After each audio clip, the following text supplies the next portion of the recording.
सो hey guys, welcome है आप सभी का मेरे यूट्यूब चैनल आरबीआई सिंप्लीफाइड पे। मेरा नाम यश है और आज हम इकोनॉमिक टाइम्स न्यूज़पेपर का एनालिसिस करेंगे, वो भी 12 मार्च का।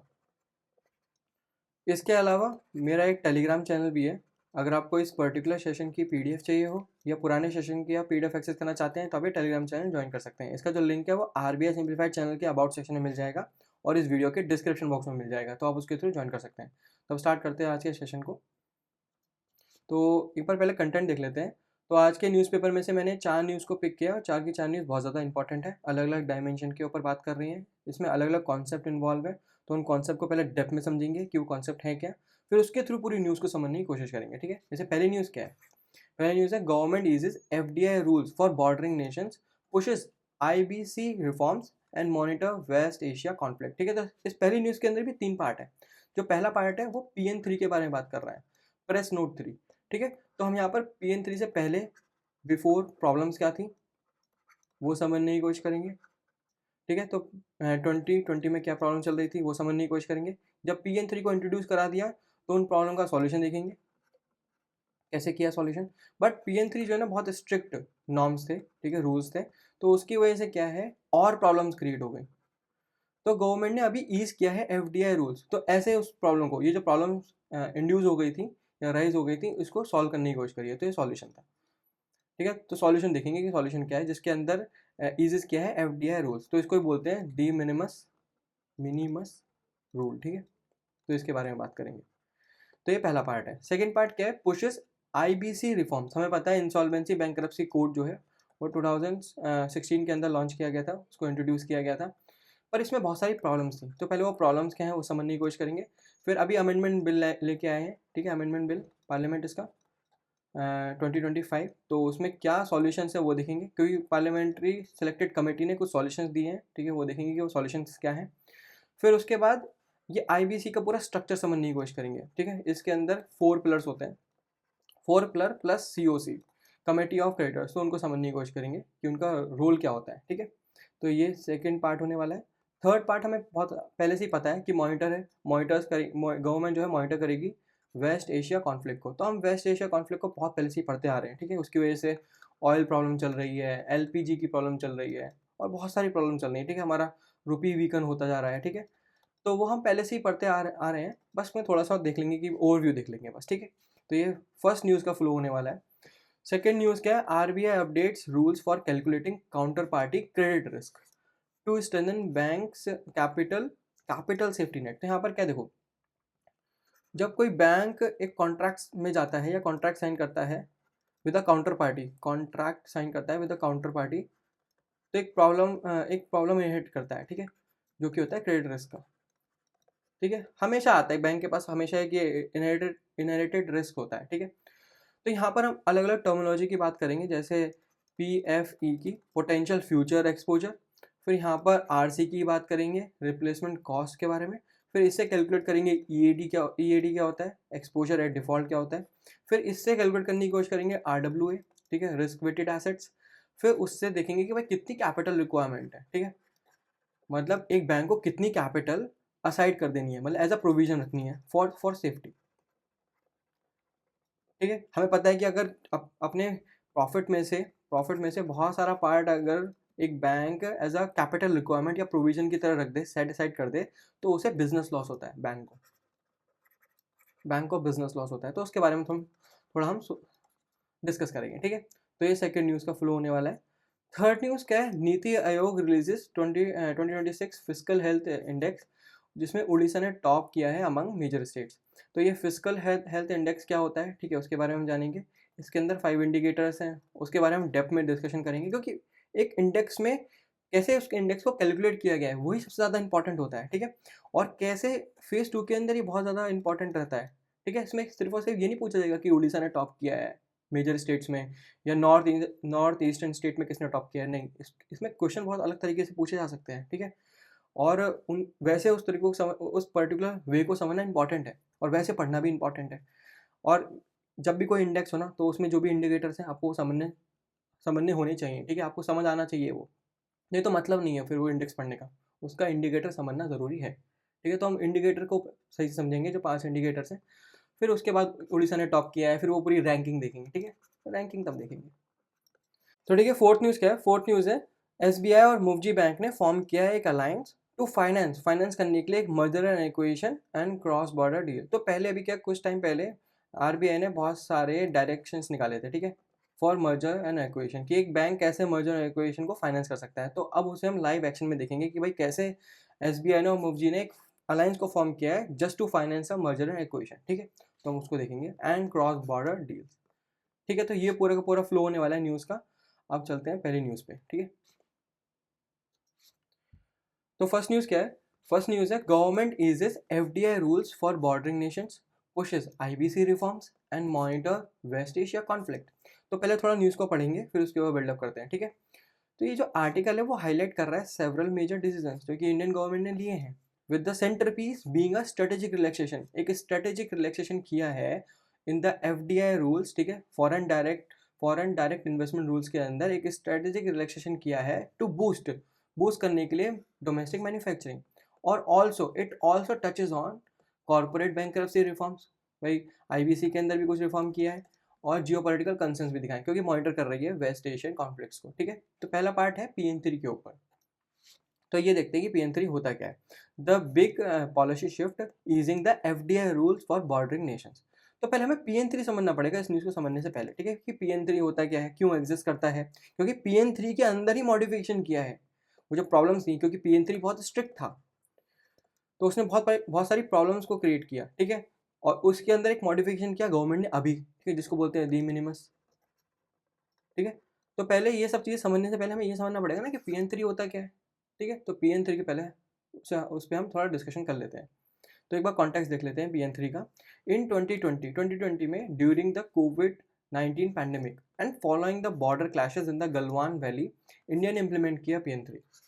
ये रूल क्या है? ये रूल है, मैंडेट करता है एनी इन्वेस्टमेंट, कोई भी इन्वेस्टमेंट अगर आ रही है उन कंट्रीज से जो कंट्रीज शेयर कर रही हैं land borders with India, primarily targeting China.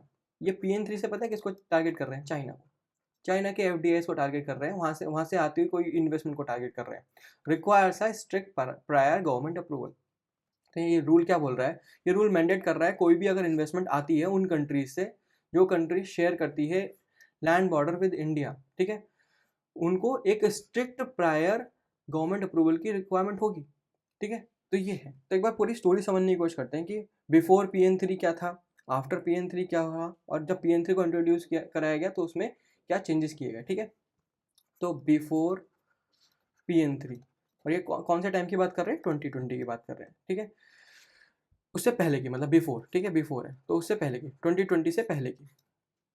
तो यहाँ पर क्या था, अगर कोई एफडीआई है, यहाँ पर मैं चाइना की बात इसलिए करूँगा क्योंकि यहाँ पर प्राइमरीली टारगेट कौन था? चाइना था, ठीक है। तो चाइना के एफडीआई को लेके हम पूरी न्यूज़ को समझेंगे। तो जो एफडीआई है चाइना का, अगर वो इन्वेस्टमेंट करना चाहता था इंडिया के अंदर, ठीक है, इन्वेस्टमेंट करना चाहता था इंडिया के अंदर, डायरेक्ट इन्वेस्टमेंट बोल दो, तो इंडिया के अंदर, इंडियन मार्केट के अंदर बोल दो, मार्केट के अंदर, या मैं और भी बोल सकता हूँ कहाँ पर, डिफेंस कंपनी के अंदर इन्वेस्टमेंट करना चाहता था, ठीक है, या टेलीकॉम कंपनी के अंदर इन्वेस्टमेंट करना चाहता था, या कोई भी अदर कंपनी के अंदर करना चाहता था। या इसमें स्टार्टअप्स भी आ सकते हैं, ठीक है, लिस्टेड स्टार्टअप बोल दो, अनलिस्टेड भी आ सकते हैं, ठीक है, वहाँ करना चाहता था। या कुछ ऐसी कंपनीज के अंदर करना चाहता था जो कि नेशनल सिक्योरिटी के लिए बहुत इंपॉर्टेंट है, नेशनल सिक्योरिटी के लिए इंपॉर्टेंट है। तो ऐसे करके अगर कोई भी इंपॉर्टेंट है तो कोई भी एफडीआई, जैसे चाइना का एफडीआई, वो इन्वेस्टमेंट करना चाहता था तो कर सकता था। उसमें जो है ना, कोई भी गवर्नमेंट की प्रायर अप्रूवल की जरूरत नहीं थी, ठीक है। बस एक कंडीशन थी यहाँ पर कि इन्वेस्टमेंट करना चाह रहा है, कंडीशन ये है, ये जो भी सेबी के नॉर्म्स हैं भाई वो तो फुलफिल करने पड़ेंगे, है ना, जो सेबी के नॉर्म्स है वो तो फुलफिल करने पड़ेंगे, पर कोई प्रायर गवर्नमेंट अप्रूवल नहीं चाहिए था।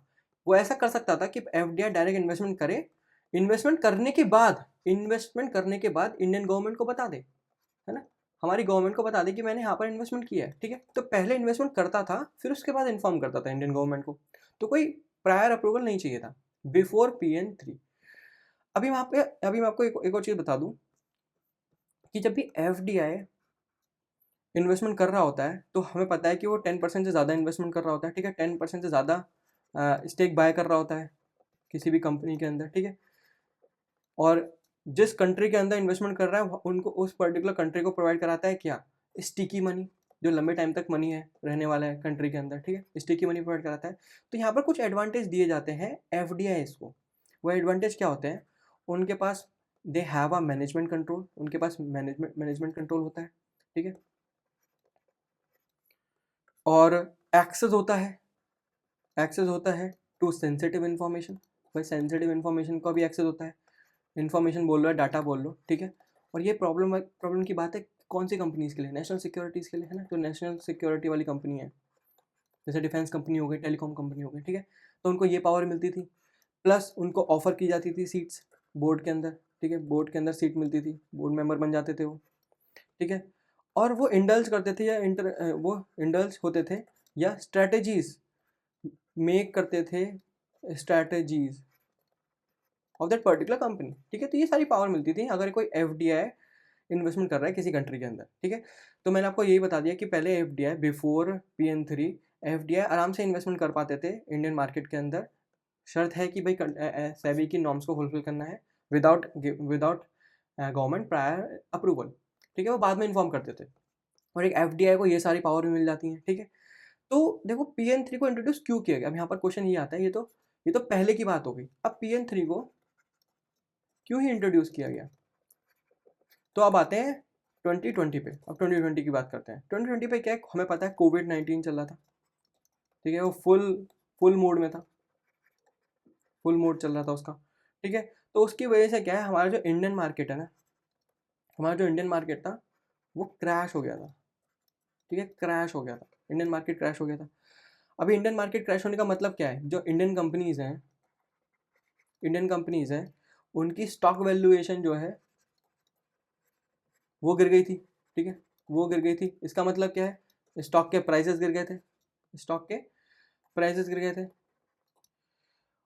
अब देखो, बिकॉज ये हो गया था, तो चाइना के जो एफडीआईज है ना, उन्होंने क्या सोचा, चाइना के एफडीआईज उन्होंने क्या सोचा, ऐसा करते हैं क्योंकि अभी तो इंडिया की कंपनी के जो स्टॉक प्राइसेस हैं वो गिरे हुए हैं, हम जो है ना ऐसा करते हैं वहाँ पर इन्वेस्टमेंट करते हैं और कर लेते हैं अपॉर्चुनिस्टिक टेक ओवर कर लेते हैं। अब चाइना ऐसा क्यों कर सकता है, क्योंकि चाइना की जो इकोनॉमी है ना, चाइना की इकोनॉमी हमसे ज़्यादा तेज़ी से रिकवर करती है, इंडिया की इकोनॉमी से ज़्यादा रिकवर करती है तेज़ी से, ठीक है। कुछ भी हो भाई, चाइना की इकोनॉमी तेज़ रिकवर करती है इंडिया से। तो वहाँ के एफडीआई बहुत ज़्यादा स्ट्रांग हो गए उतने उस टाइम पे भी, कोविड-19 के टाइम पे भी, 2020 पे भी। तो चाइना ने सोचा, चाइना के एफडीआई ने कि यार ऐसा करते हैं, क्योंकि इंडिया की कंपनीज़ के स्टॉक वैल्यूएशंस कम हैं, स्टॉक प्राइसेस नीचे गिरे पड़े हैं, मार्केट उनका क्रैश है, ऐसा करते हैं अपॉर्चुनिस्टिक टेक ओवर कर लेते हैं, ठीक है। एक एडवांटेज उठा लेते हैं दूसरी कंट्री के वीक होने का।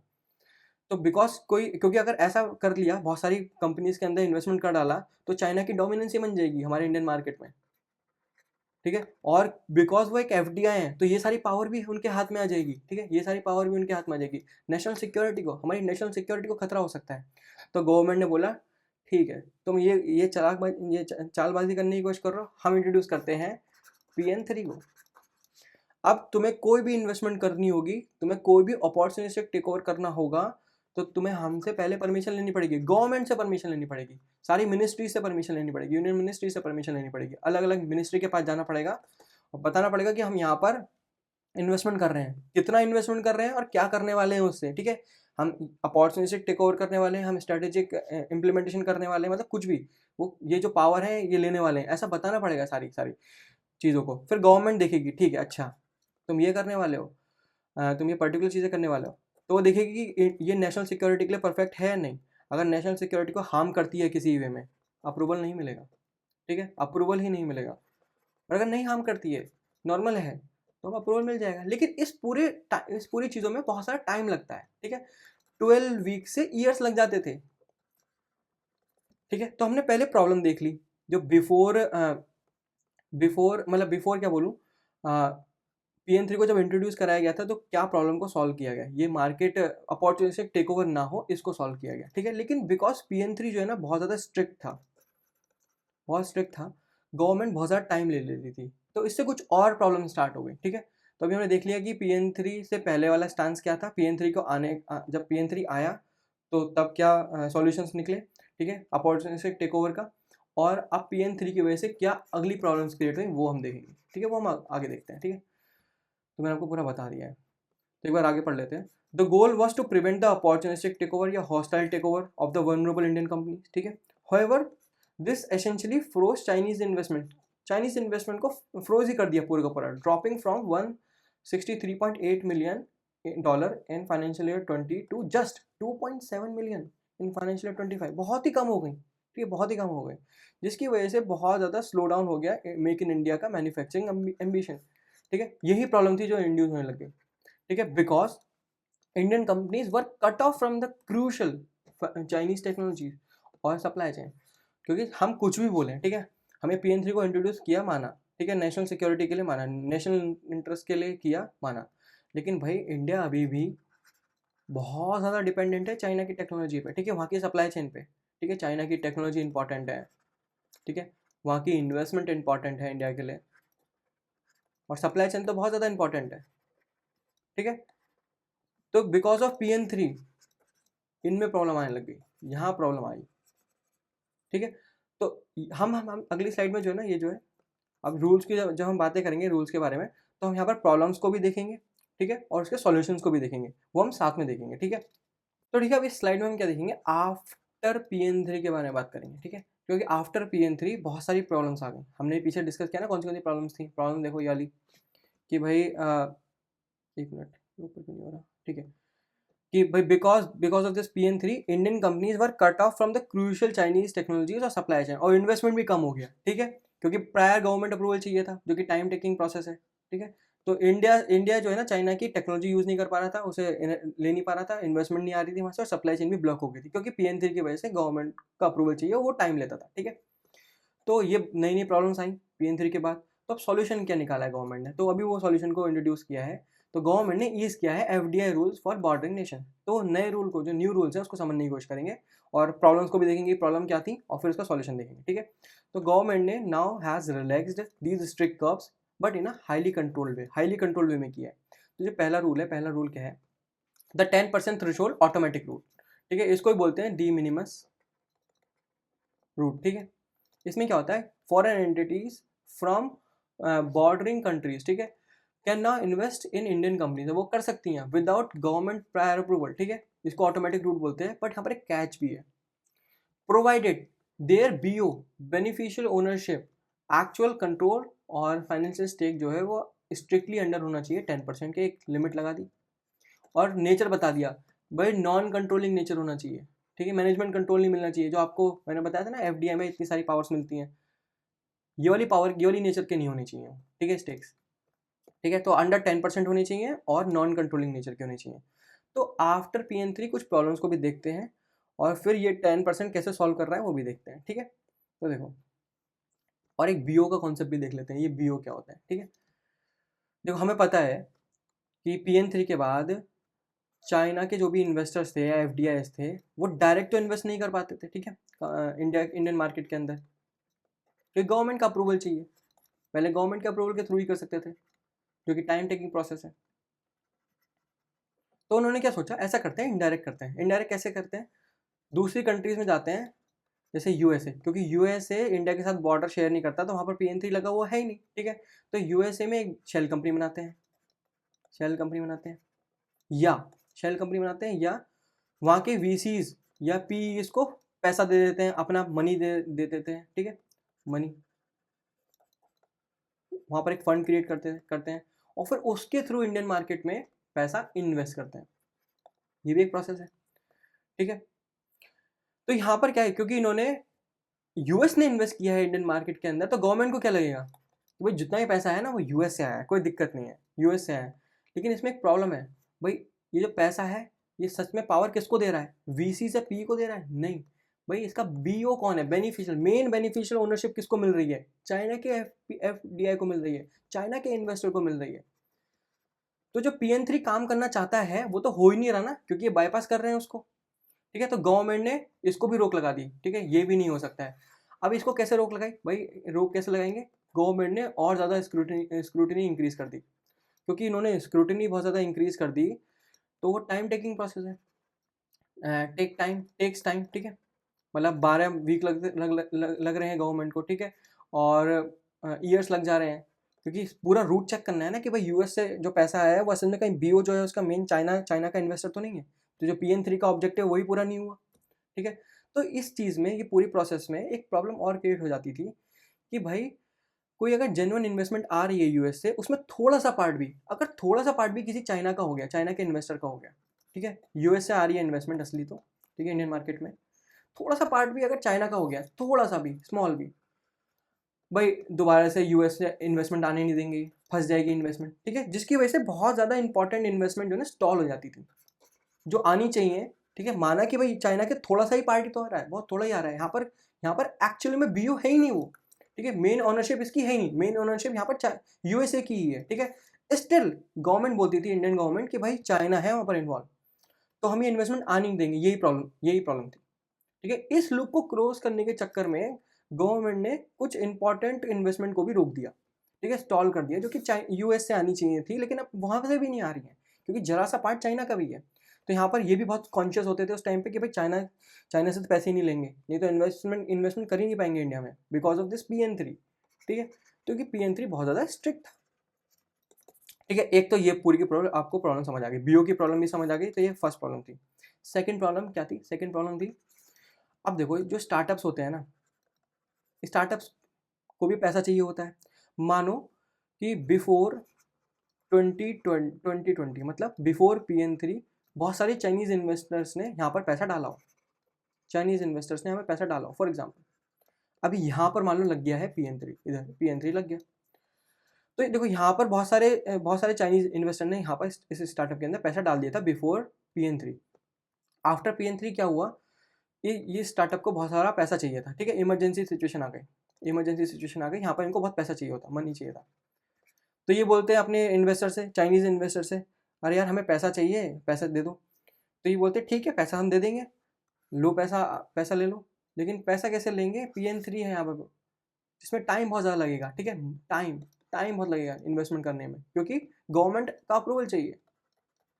तो जो स्टार्टअप इमरजेंसी सिचुएशन में था, इंडियन स्टार्टअप है, इमरजेंसी सिचुएशन में था, जिसको फंडिंग की जरूरत थी, चाइनीज इन्वेस्टर पैसा देने को तैयार थे, लेकिन पैसा मिल ही नहीं पाएगा, बेचारे बंद, ठीक है, क्लोज हो गया स्टार्टअप। तो ऐसी प्रॉब्लम भी आ रही थी, इंडियन स्टार्टअप भी क्लोज हो रहे थे, क्योंकि इस टाइम पे बिफोर PN3 बहुत सारे चाइनीज इन्वेस्टर ने इन्वेस्ट कर रखा था, और अगर अभी वो पैसा देना चाहते थे तो दे ही नहीं पाते थे PN3 की वजह से, ठीक है, एक ये प्रॉब्लम आ गई।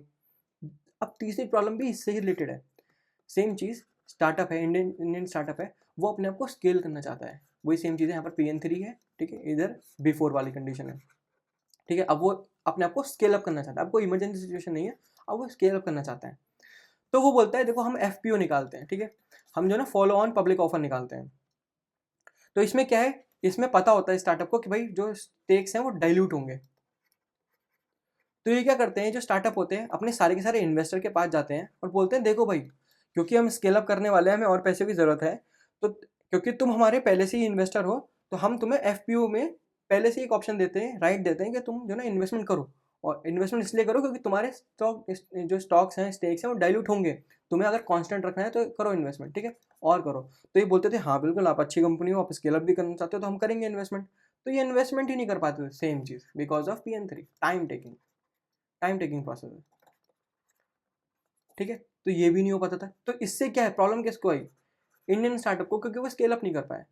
तो ये चीज़ें ये सारी प्रॉब्लम थी, जो एक इंपॉर्टेंट इन्वेस्टमेंट आनी चाहिए थी यूएसए से, वो भी नहीं आ पाई। इंडियन स्टार्टअप बचना चाह रहे थे इमरजेंसी सिचुएशन से, वो भी नहीं कर पाए, ठीक है। और चाइनीज़ इन्वेस्टर्स अपने इंडियन स्टार्टअप्स को इन्वेस्टमेंट करके स्केल अप कराना भी चाह रहे थे, वो भी नहीं कर पाए, तो ये भी डिले हो गया, ठीक है, FPOs भी डिले होने लग गए, ठीक है, इमरजेंसी सिचुएशन और बढ़ने लग गई, US से फंडिंग आनी बंद हो गई, मतलब और कंट्री से ही फंडिंग आनी कम हो गई, क्योंकि वहाँ पर चाइना घुस जाता था कहीं ना कहीं से, ठीक है। तो ये सारी प्रॉब्लम थी, इसको सॉल्व करने के लिए गवर्नमेंट ने बोला कि अगर BOVO जो भी है छोड़ो इसको, 10% से कम तुम्हारी अगर स्टेक है या BOs हैं, मतलब एक्चुअल कंट्रोल है, फाइनेंशियल स्टेक है, और वो नॉन कंट्रोलिंग नेचर के हैं, तो करो इन्वेस्ट, कोई दिक्कत नहीं है, ठीक है, कोई दिक्कत नहीं है। तो अब ये वाली इन्वेस्टमेंट भी आने लग गई, अब आ जाएगी मतलब, और ये भी सुधर जाएगा, ये भी सुधर जाएगा, ठीक है, ये सारी प्रॉब्लम सॉल्व हो जाएंगी। तो ये थी पहले न्यू रूल को इंट्रोड्यूस करने से कौन सी प्रॉब्लम थी, मतलब जो प्रॉब्लम सॉल्व हुई, ठीक है। अब सेकंड देखते हैं। सेकेंड है 60 days fast track for critical sectors. For critical manufacturing sectors like capital goods, electronic components, polysilicon and solar ingot wafers, government ने प्रॉमिस किया कि जो भी प्रोसेस है ये, इसको हम इमीडिएट मतलब विद इन 60 डेज इस इन्वेस्टमेंट को अप्रूवल दे देंगे. ठीक है, उसको प्रोसेस करेंगे फास्ट. ये कमिटमेंट दिया इस नए रूल के अकॉर्डिंग. ठीक है, तो यहाँ पर पहले प्रॉब्लम देखते हैं कि इसको जरूरत क्यों पड़ी. ठीक है, तो पहले प्रॉब्लम समझेंगे, फिर इस न्यू रूल को इंट्रोड्यूस करने के बाद सॉल्यूशन कैसे मिला. ठीक है, वो देखेंगे. देखो प्रॉब्लम ये होती थी क्योंकि हमें पता है इंडिया जो है ना बहुत ज़्यादा डिपेंडेंट है किस पे, चाइना पे. भाई उसकी टेक्नोलॉजी चाहिए हमें. ठीक है, अगर हमें हमें अपने आप को स्केल अप करना है तो उनकी टेक्नोलॉजी चाहिए, उनकी मशीनरीज चाहिए. ठीक है, ठीक है, वहाँ से सप्लाई चेन चाहिए, मतलब रॉ मटेरियल चाहिए. ठीक है, तो कुछ इंडियन स्टार्टअप्स को और जॉइंट वेंचर्स, अगर जॉइंट वेंचर कर रही है चाइना के साथ, चाइना की किसी कंपनी के साथ, तो इंडियन कंपनीज को और चाइनीज़ कंपनीज को पता होता था कि यार वो 10% वाला जो रूल है उसको भी ब्रेक कर देंगे ये. ठीक है, और जो भी PN3 के अंदर रूल्स हैं उसको भी ब्रेक करेंगे. ठीक है, मतलब इन शॉर्ट इन लोगों को जो है एक JV करने के लिए, जॉइंट वेंचर करने के लिए गवर्नमेंट का अप्रूवल चाहिए. अप्रूवल चाहिए. ठीक है, और बिकॉज ये गवर्नमेंट का अप्रूवल बहुत टाइम लेता है. ठीक है, बहुत टाइम लेता है, टाइम टेकिंग है. हम सेम बात बार बार कर रहे हैं, टाइम टेकिंग प्रोसेस है. तो उसकी वजह से जो भी हमारी इंडियन कंपनीज थी वो ना ही जॉइंट वेंचर में जा पाती थी, ना ही चाइना की ये टेक्नोलॉजीज, मशीनरी, सप्लाई चेन को ले पाती थी. क्योंकि भाई इंडिया तो इन चीज़ों में डिपेंडेंट है ही. भाई इलेक्ट्रॉनिक सेक्टर में है. ठीक है, देखो कैपिटल गुड्स, मशीनरी में तो है ही डिपेंडेंट चाइना पे, इलेक्ट्रॉनिक कंपोनेंट्स में भी है. ठीक है, पॉलीसिलिकॉन और सोलर इनगोट वेफर्स में भी है. ठीक है, ये इंपॉर्टेंट चीज़ है इंडिया के लिए. ठीक है, जहाँ पर तो गवर्नमेंट ने क्या किया, ठीक है हम ऐसा करते हैं क्योंकि आपको लग रहा है कि ये टाइम टेकिंग प्रोसेस है और अगर आपको आपको पता भी है कि आपको गवर्नमेंट का अप्रूवल चाहिए, तो हम ऐसा करते हैं हम 60 डेज़ के अंदर अंदर आपको अप्रूवल ला के देंगे. ठीक है, मतलब या तो अप्रूव करेंगे उस प्रपोजल को या उसको रिजेक्ट कर देंगे. ठीक है, लेकिन वो करेंगे कितने दिन में, 60 डेज़ के अंदर. तो जो 12 वीक लगते थे या पूरे साल लग जाते थे, अब वो 60 डेज़ के अंदर होगा.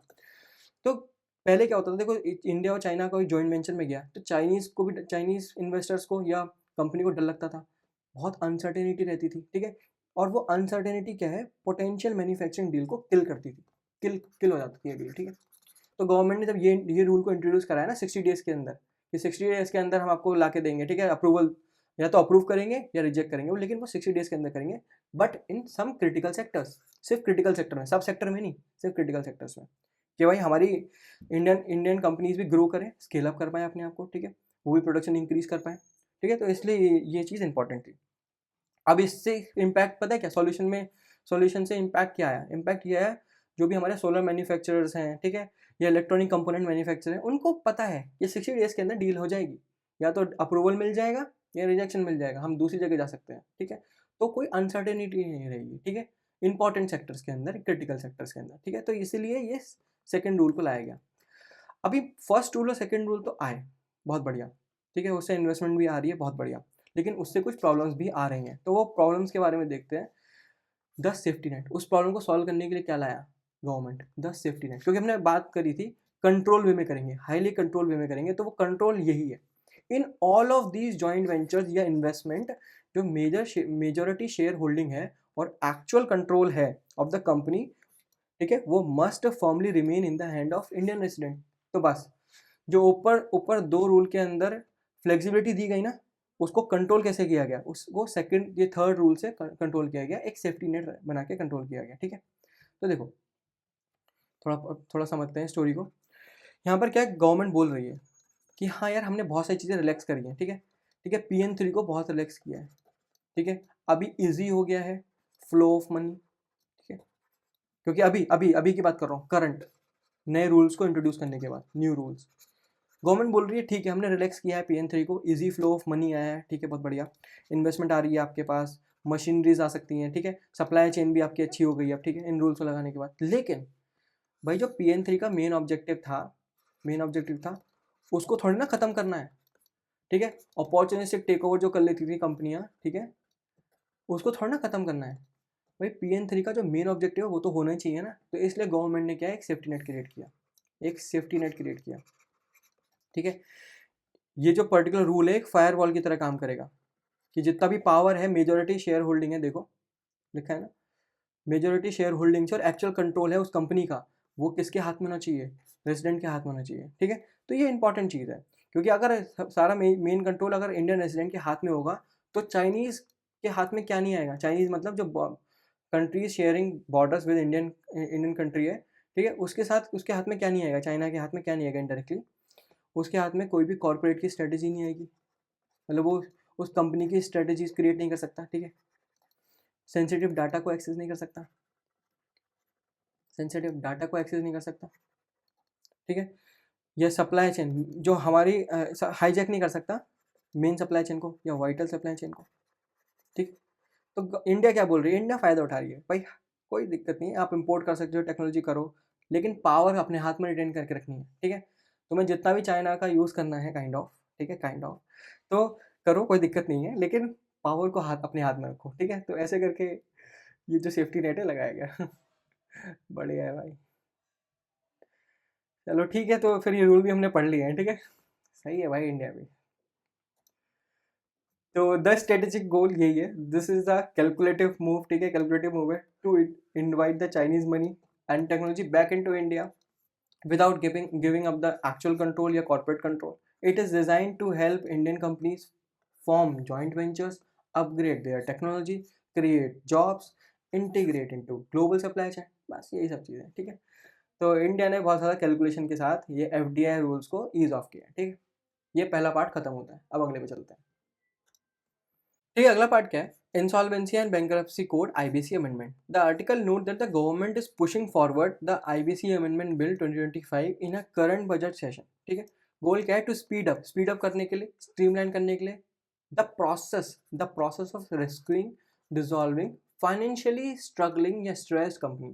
ठीक है, तो पहले एक बार ये देख लेते हैं कि ये इंसॉल्वेंसी प्रोसेस होती क्या है, क्योंकि इंसॉल्वेंसी को ही करने के लिए, ठीक है, और बैंकरप्सी जब घोषित हो जाती है बाय द कंपनी, ठीक है, और बाय द क्रेडिटर्स, तो यहाँ उसकी वजह से एक आईबीसी प्रोसेस में जाती है कंपनी। ठीक है, वो एक बार पूरी प्रोसेस देखते हैं वो होती कैसे है। ठीक है, देखो, एक कंपनी है, मान लो इस कंपनी ने बहुत सारा लोन ले रखा है। ठीक है, लोन ले रखा है, लोन किससे ले सकती है, फाइनेंशियल इंस्टीट्यूशन से ले सकती है, फाइनेंशियल इंस्टीट्यूशन से ले सकती है, इंस्टीट्यूशन से ले सकती है, और किससे ले सकती है, इन्वेस्टर से ले सकती है, एंजल इन्वेस्टर्स हो गए, बड़े बड़े इन्वेस्टर्स हो गए। ठीक है, बड़ी बड़ी ऑर्गेनाइजेशंस हो गए, उनसे पैसा ले सकती है। ठीक है, बैंक से पैसा ले सकती है। तो ये सब इन सब लोगों से पैसा लेती है कंपनी। ठीक है, just to scale up their own business.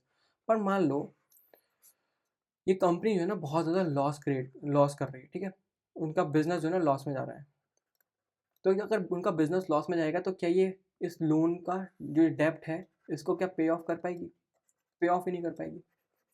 ठीक है, तो जो फाइनेंशियल इंस्टीट्यूट होता है, जो मेनली क्रेडिटर्स होते हैं, जो पैसा उधारी में देते हैं उनको क्रेडिटर्स बोलते हैं, तो ये क्या ये दिखता है कंपनी को कि भाई ये पैसा पे कर पाएगी नहीं कर पाएगी।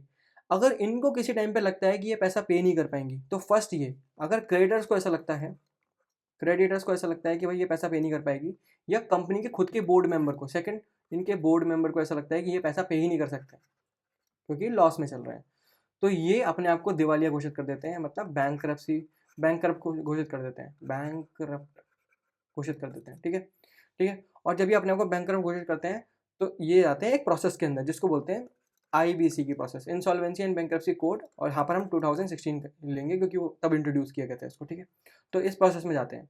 तो इस प्रोसेस में क्या होता है, दो तरीके होते हैं। जब ये प्रोसेस इनिशिएट होती है तो यहाँ पर इनिशिएशन के बाद जो है ना 4 पिलर अपने आप ही एक्टिव हो जाते हैं, हम उन 4 पिलर के बारे में बात करेंगे, प्लस एक COC बनती है। ठीक है, तो 4 पिलर प्लस COC क्रिएट होती है। ठीक है, तो वो सब मिलके क्या कर रहे होते हैं, सब सब लोग मिलके क्या करने की कोशिश कर रहे होते हैं, एक दो प्रोसेस करने की कोशिश करते हैं, क्योंकि इन द एंड क्रेडिटर को अपना पैसा वापस चाहिए इस कंपनी से। ठीक है, कैसे भी मिले वो।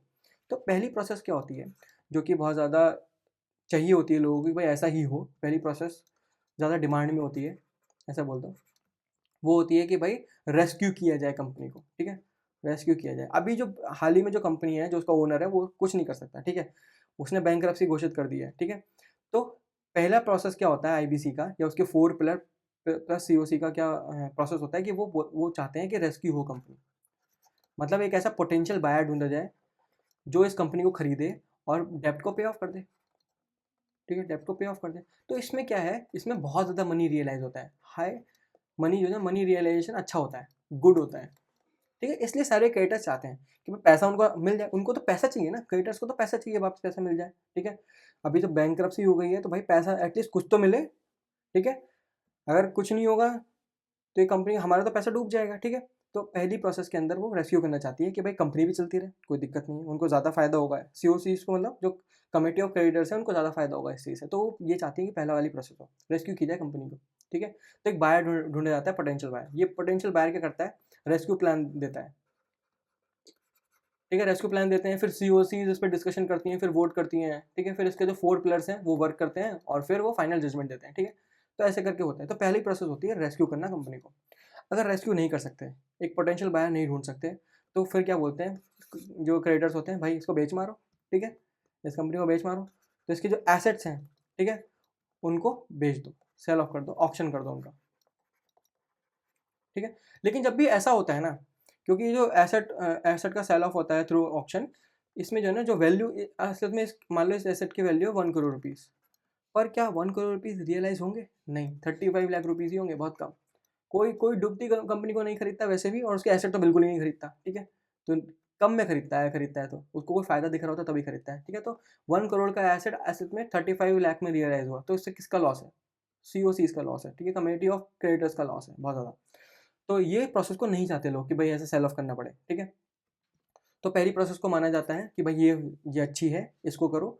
अगर ये नहीं कर सकते हो तो फिर सेकंड पे आओ और उसको सीधा डिसॉल्व करो, एसेट को बेच मारो, ठीक है। तो ये करने का होता है, ये पूरी प्रोसेस को बोलते हैं इंसॉल्वेंसी एंड बैंकरप्सी प्रोसेस, ऐसे बोल सकते हो, ठीक है। अभी मैंने आपको बताया कि ये जब प्रोसेस इनिशिएट होती है, इसके अंदर आते हैं 4 पिलर्स, सीओसी, ठीक है, 4 पिलर प्लस प्लस सीओसी। तो अब जो है ना, आईबीसी के अंदर कौन से कंपोनेंट्स हैं, उसका स्ट्रक्चर समझने की कोशिश करते हैं कि आईबीसी का स्ट्रक्चर क्या है, ठीक है। इसके अंदर पहला पहला जो पिलर है उसको बोलते हैं द रेगुलेटर,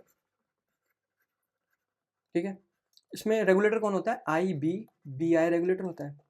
इंसॉल्वेंसी, इसकी फुल फॉर्म देख लेते हैं, इंसॉल्वेंसी एंड बैंकरप्सी, बैंकरप्सी यहाँ पर सी आता है, ठीक है, बैंकरप्सी बोर्ड ऑफ इंडिया, ठीक है। तो ये क्या है? रेगुलेटर है, ये मेन एपेक्स बॉडी है, ठीक है।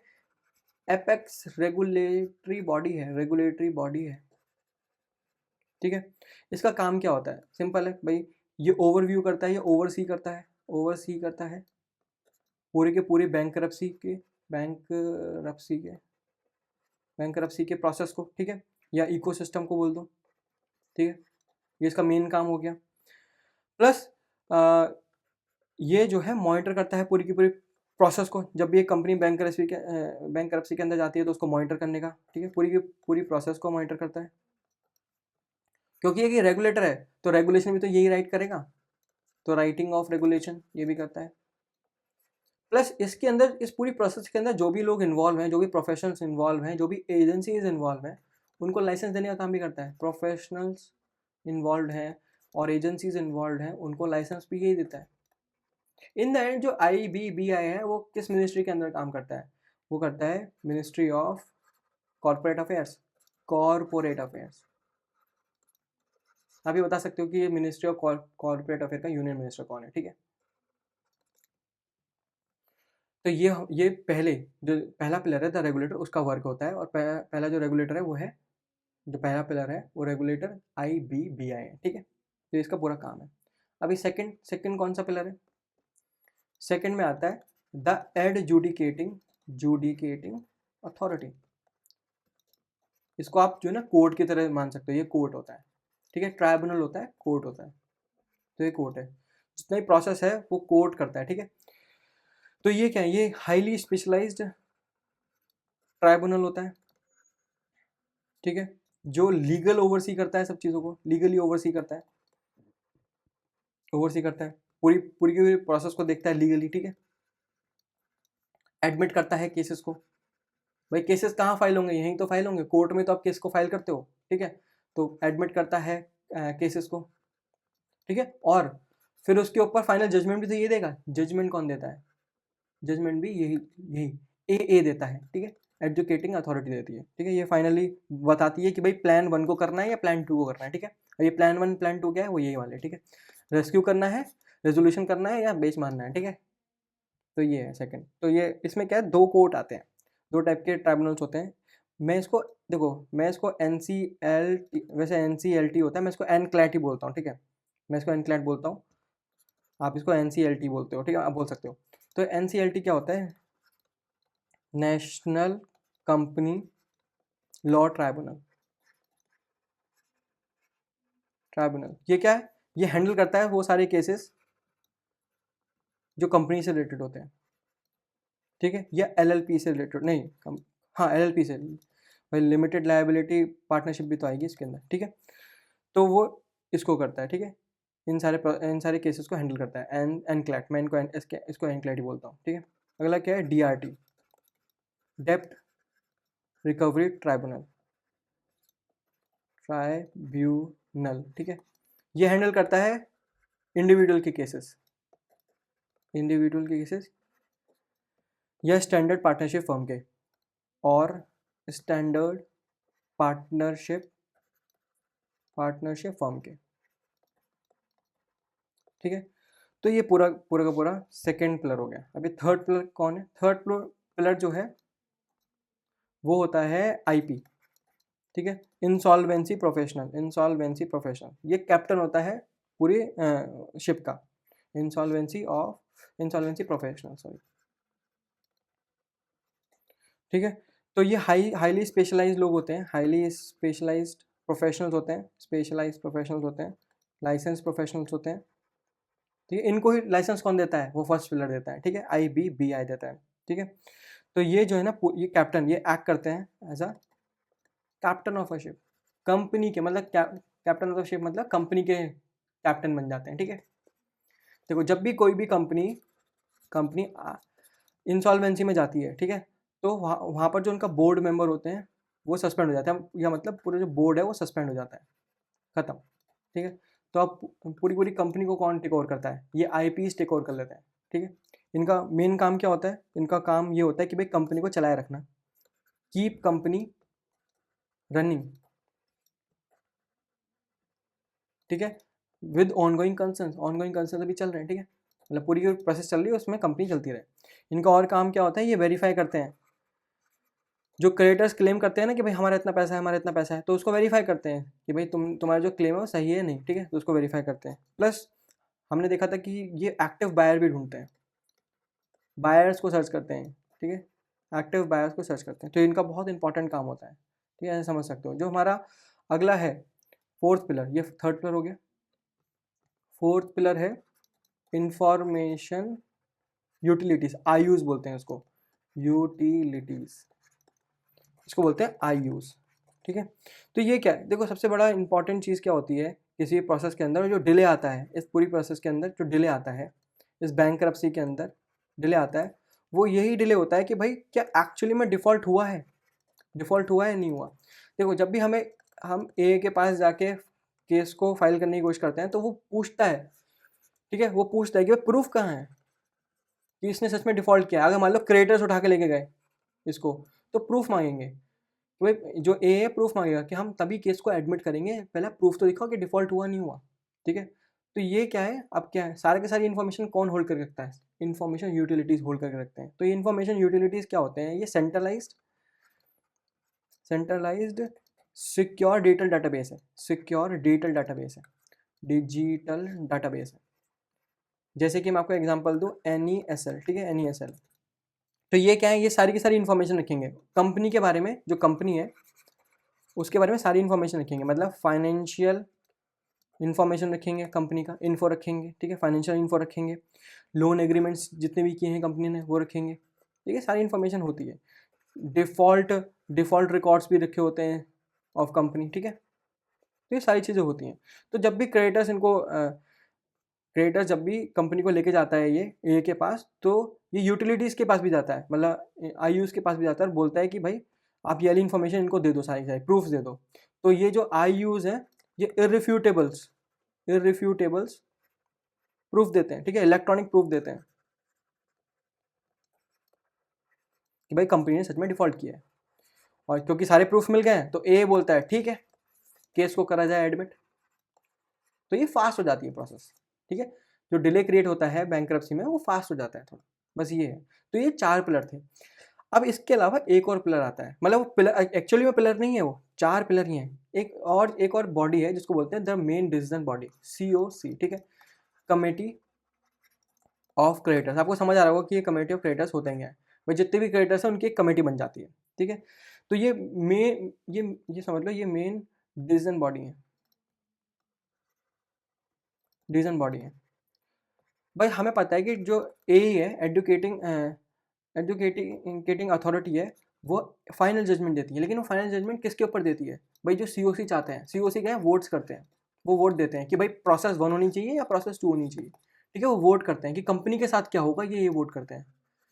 ठीक है, जो ये बोलते हैं फिर उसके बेसिस पे ही जो ए है वो अपना फाइनल अप्रूवल देता है। ठीक है, या फाइनल जजमेंट देता है, अप्रूवल देता है या जजमेंट देता है। तो ऐसे COC बहुत इंपॉर्टेंट हो जाती है। तो यह जब भी हम IBC की बात कर रहे होते हैं तो 4 पिलर्स प्लस COC की बात करते हैं। ठीक है, तो ऐसे पूरा स्ट्रक्चर आपको समझ आ गया होगा। अब आगे बढ़ते हैं, इसको हटा देता हूँ। ठीक है, अगला क्या है, द की फीचर्स। तो देखो अभी अमेंडमेंट किया गया IBC के अंदर, तो इसका मतलब IBC 2016 के अंदर कुछ प्रॉब्लम्स रही होंगी, तो इसलिए अमेंडमेंट करने की जरूरत पड़ी है। तो अब वो प्रॉब्लम, पहले थोड़ा प्रॉब्लम को भी समझेंगे और फिर सॉल्यूशन भी देखेंगे। ठीक है, तो दोनों एक साथ करेंगे हम इसमें, सेम चीज़ हमने पिछले पार्ट में की थी। तो देखो, आप पार्लियामेंट्री सिलेक्टेड कमेटी ने रिकमेंड किया है, पहला पॉइंट देखते हैं क्या रिकमेंड किया है। First, strict deadlines for resolving bankruptcy cases. तो यहाँ पर क्या होता है, देखो कभी कभी जो है ना, जो कॉर्पोरेट के प्रमोटर्स होते हैं, जो कंपनी का बोर्ड मेंबर समझ लो। ठीक है, यहाँ पर मैं कॉर्पोरेट्स के प्रमोटर के नाम ले रहा हूँ। वो क्या है, वो यूज़ करते हैं एक पर्टिकुलर प्रोसेस को जिसको बोलते हैं एंडलेस लिटिगेशन। अभी एंडलेस लिटिगेशन कोई ऐसी प्रोसेस नहीं है, मतलब ठीक है, लिटिगेशन का मतलब होता है कि पूरी जुडिशरी प्रोसेस को, तो जुडिशरी प्रोसेस जो है ना बहुत टाइम लगाती है। ठीक है, वो थोड़ी स्लो प्रोसेस है, एक डिसीजन देना आसान काम नहीं है, थोड़ा स्लो होता है प्रोसेस। ठीक है, तो ये लोग क्या करते हैं, जो कॉर्पोरेट प्रमोटर्स होते हैं ये डिले कराते हैं, अब जानबूझ के इंटेंशनली डिले कराते हैं बैंक्रप्सी को। ठीक है, जो बैंक्रप्सी की जो प्रोसीडिंग्स हैं, बैंक्रप्सी की जो भी प्रोसीडिंग्स हैं वो डिले हो जाए। अब इससे इम्पैक्ट क्या आता है, इम्पैक्ट एसेट में आता है, कंपनी के एसेट को इम्पैक्ट आता है, उस पर उनकी जो एसेट की वैल्यूएशन होती है या वैल्यू होती है वो इरोड हो जाती है, डिग्रेड हो जाती है, जिसकी वजह से मान लो कभी भी जो हमारा एडुकेटिंग अथॉरिटी है उसने बोला कि सेकंड प्रोसेस होगी, एसेट एसेट को बेचा जाएगा, तो एसेट की वैल्यू ही रियलाइज नहीं हो पाएगी, क्योंकि इतना टाइम हो गया है कि उसके एसेट की वैल्यू वो इरोड हो गई है। तो इससे इन द एंड लॉस किसको होता है, हमारे COCs को होता है, मतलब क्रेडिटर्स को लॉस होता है, क्रेडिटर्स को लॉस होता है बहुत ज़्यादा। तो बोल रहे हैं यार ऐसा क्यों, कॉर्पोरेट प्रमोटर्स इन चीज़ों को यूज़ नहीं कर सकते हैं। ठीक है, बैंक्रप्सी प्रोसेस को डिले नहीं करा सकते हैं, हमें पैसा चाहिए हमें। तो ये नया बिल जो है, ये जो नई अमेंडमेंट है, इसके अंदर ये स्ट्रिक्ट डेडलाइंस को इंट्रोड्यूस कराया गया। तो इसमें क्या है, एक प्रोसेस, ये बिल है वो इंट्रोड्यूस करता है एक प्रोसेस को, जिसको बोलते हैं CIIRP। ठीक है, इसको बोलते हैं creditor initiated insolvency resolution process. ठीक है, अब इस प्रोसेस के अंदर क्या होता है, creditor initiated insolvency resolution process के अंदर ये क्रेडिटर्स, अगर 51% से ज़्यादा क्रेडिटर्स एग्री करें तो ये सारे के सारे क्रेडिट खुद मिलके अपने आप ही एक ये इंसॉल्वेंसी प्रोसेस को इनिशिएट कर सकते हैं। पर कैसे इनिशिएट कर सकते हैं, आउट ऑफ कोर्ट इनिशिएट कर सकते हैं, मतलब ए को बाहर निकाल देते हैं, ये खुद से ही मामला सेटल कर सकते हैं। ठीक है, पर इसमें एक स्ट्रिक्ट डेडलाइन है। ठीक है, ये टाइमलाइन बोल दो, 150 डेज के अंदर करना है, प्लस 40 डेज का आपको 45 डेज का आपको एक्सटेंशन मिल सकता है। ठीक है, तो वही ये क्या है, ये इस प्रोसेस को इसको हटाने की कोशिश कर रहे हैं।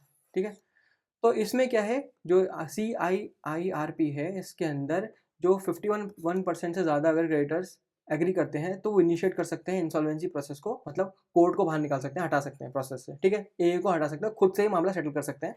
पर वो टाइमलाइन क्या है, 150 डेज या 45 डेज का एक्सटेंशन, बस इतनी देर में करना है प्रोसेस को, नहीं करेंगे तो पेनल्टी देंगे। ठीक है, पर कभी कभी ऐसा होता है, हो सकता है कि जो क्रेडिटर्स हैं फ़ायदा उठाएं इस चीज़ का, इस रूल का फ़ायदा उठाएं और हमेशा ए को आउट ऑफ द पिक्चर रखें, आउट ऑफ पिक्चर रखें। ठीक है, तो इन्होंने इस रूल के अंदर एक और रूल सेट किया गया, ठीक है, एक स्ट्रिक्ट पेनल्टीज को सेट किया गया, वो है up to 2 crore rupees. Up to 2 crore rupees एक पेनल्टी लगा दी अगर कोई भी क्रिएटर पाया गया कि वो फ्रीवियस या मैं बोल दूँ वैक्सेशियस लॉ सूट फाइल करता है। वैक्सेशियस उसको बोलते हैं जिनको कोई लीगल ग्राउंड नहीं होता, कोई ग्राउंड नहीं है, ठीक है, कोई ग्राउंड नहीं, ऐसे अपने आप ही हवा में बोल दिया कि ये बैंकरप्सी जो है, प्रमोटर जो है बैंकरप्सी प्रोसेस को डिले कर रहा है, हवा में बोल दिया, तो वैक्शियस लॉ सूट फाइल कर दिया। तो अगर ऐसा लॉ सूट पाया जाता है तो पूरे का पूरा इस पर्टिकुलर रूल के तहत CIIRP के तहत क्रिएटर को जो है ना 2 करोड़ रुपए तक का अप टू 2 करोड़ रुपीज़ का फाइन लग सकता है, ठीक है। तो यहाँ पर ये ऐसे प्रोटेक्शन भी दी गई, ठीक है संघ में। तो ये पहला रूल हमने समझ लिया। अब अगले पे चलते हैं, इसको मैं हटा देता हूँ, ठीक है।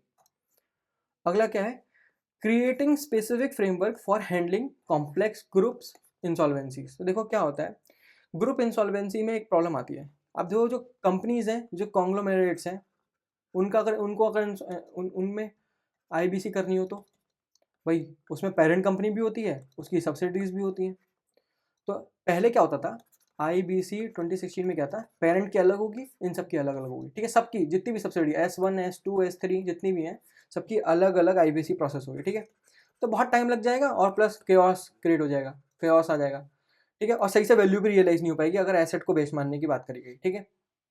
तो यहाँ पर ये प्रॉब्लम आती थी। तो जो नया बिल है, जो अमेंडमेंट्स है, उसमें ये चीज़ को हटाया गया कि भाई अब जो है, जो पेरेंट कंपनी है प्लस जो सब्सिडीज हैं S1 S2 S3 सबको एक साथ कर सकते हैं, सब एक साथ IBC प्रोसेस के अंदर जा सकते हैं सीधे एक साथ, ठीक है। पूरी की पूरी कंपनी प्लस जितना भी उसका इंटरकनेक्टेड ग्रुप है वो एक साथ IBC प्रोसेस के अंदर जा सकता है, ठीक है। अब सेपरेट जाने की जरूरत नहीं है, ठीक है। तो ये चीज़ को, इससे फ़ायदा होगा बहुत ज़्यादा। इसको बोलते हैं सब्सटैंसिव कंसोलिडेशन, ठीक है।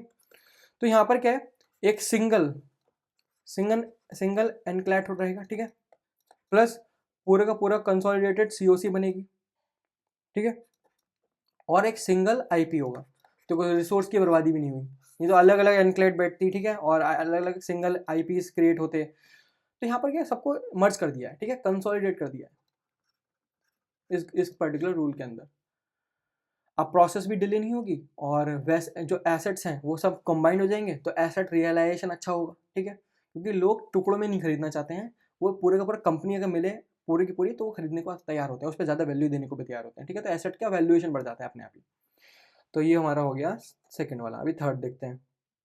थर्ड क्या है, हैंडलिंग क्रॉस बॉर्डर बैंकरप्सीज। देखो पहले क्या होता था, जो IBC का 2016 का कोड थे, ठीक है, उसमें कुछ प्रॉब्लम थी, उसमें कोई फॉर्मल मैकेनिज्म नहीं था, नो फॉर्मल मैकेनिज्म, कोई फॉर्मल मैकेनिज्म नहीं था अगर टू डील द फॉरेन इंसॉल्वेंसीज। मतलब अगर कोई इंडियन कंपनी है उसकी फॉरेन एंटिटीज़ हैं, ठीक है, मतलब फॉरेन सब्सिडीज़ हैं ऐसा बोल दो, उसको इंसॉल्वेंट करने का मतलब वहाँ पर IBC की प्रोसेस करने का कोई मैकेनिज्म ही नहीं है, ठीक है। या कोई ऐसी फॉरेन कंपनी है जिसके क्रेडिटर्स इंडिया में है, उसका भी कोई प्रोसेस नहीं है। तो ये प्रोसेस ही नहीं थी, कोई फॉर्मल मैकेनिज्म नहीं था इसमें।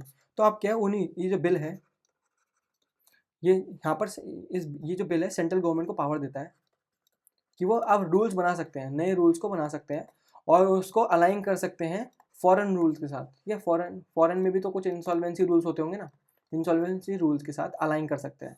तो इससे क्या है, जो ये पूरी हमारे जो पूरा IBC का लोग हैं, ठीक है, उसमें जो पिलर्स हैं वो डायरेक्टली कोलैबोरेट कर सकते हैं फॉरेन एंटिटीज से, और वहाँ पर पूरी की पूरी प्रोसेस को, IBC की प्रोसेस को सॉल्व कर सकते हैं, ठीक है, इंसॉल्वेंट कर सकते हैं किसी को, डिसॉल्व कर सकते हैं किसी भी कंपनी को, ठीक है। तो बस ये पावर है। तो ये मतलब इनको यहाँ पर IBC को पावर मिल जाएगी फॉरेन में जाके वहाँ पर एसेट फ्रीज करने की, फ्रीज कर सकते हैं एसेट को, ठीक है, और रिकवर कर सकते हैं, सिंपल, बस ये है, ठीक है। आगे बढ़ते हैं। अगला क्या है, डीक्रिमिनलाइज किया गया है सर्टेन माइनर डीक्रिमिनलाइज किया है certain minor offences to make doing business easier. तो देखो गवर्नमेंट ने यहाँ पर क्या है, इसको सिंपली हम समझ लेते हैं, गवर्नमेंट ने यहाँ पर सेपरेशन क्रिएट किया है, ठीक है। एक जेन्युइन बिजनेस फेलियर में, जेन्युइन बिजनेस फेलियर में, बिजनेस बीच में आएगा, बिजनेस फेलियर में, और एक आउटराइट फ्रॉड में। तो यहाँ पर एक सेपरेशन क्रिएट किया गया है, एक फ्रॉड में और एक जेन्युइन बिजनेस फेलियर में। तो कभी कभी ऐसा होता था, जो पुराना वाला कोड था IBC 2016, एक बिजनेस फेलियर पे भी बहुत ज़्यादा पनिशमेंट देता था, ठीक है, बहुत ज़्यादा पनिश करता था बिजनेस के ओनर को, ठीक है, या ऑनेस्ट एंटरप्रेन्योर्स को, क्योंकि उनका तो बिजनेस ही फेल हुआ है ना यार।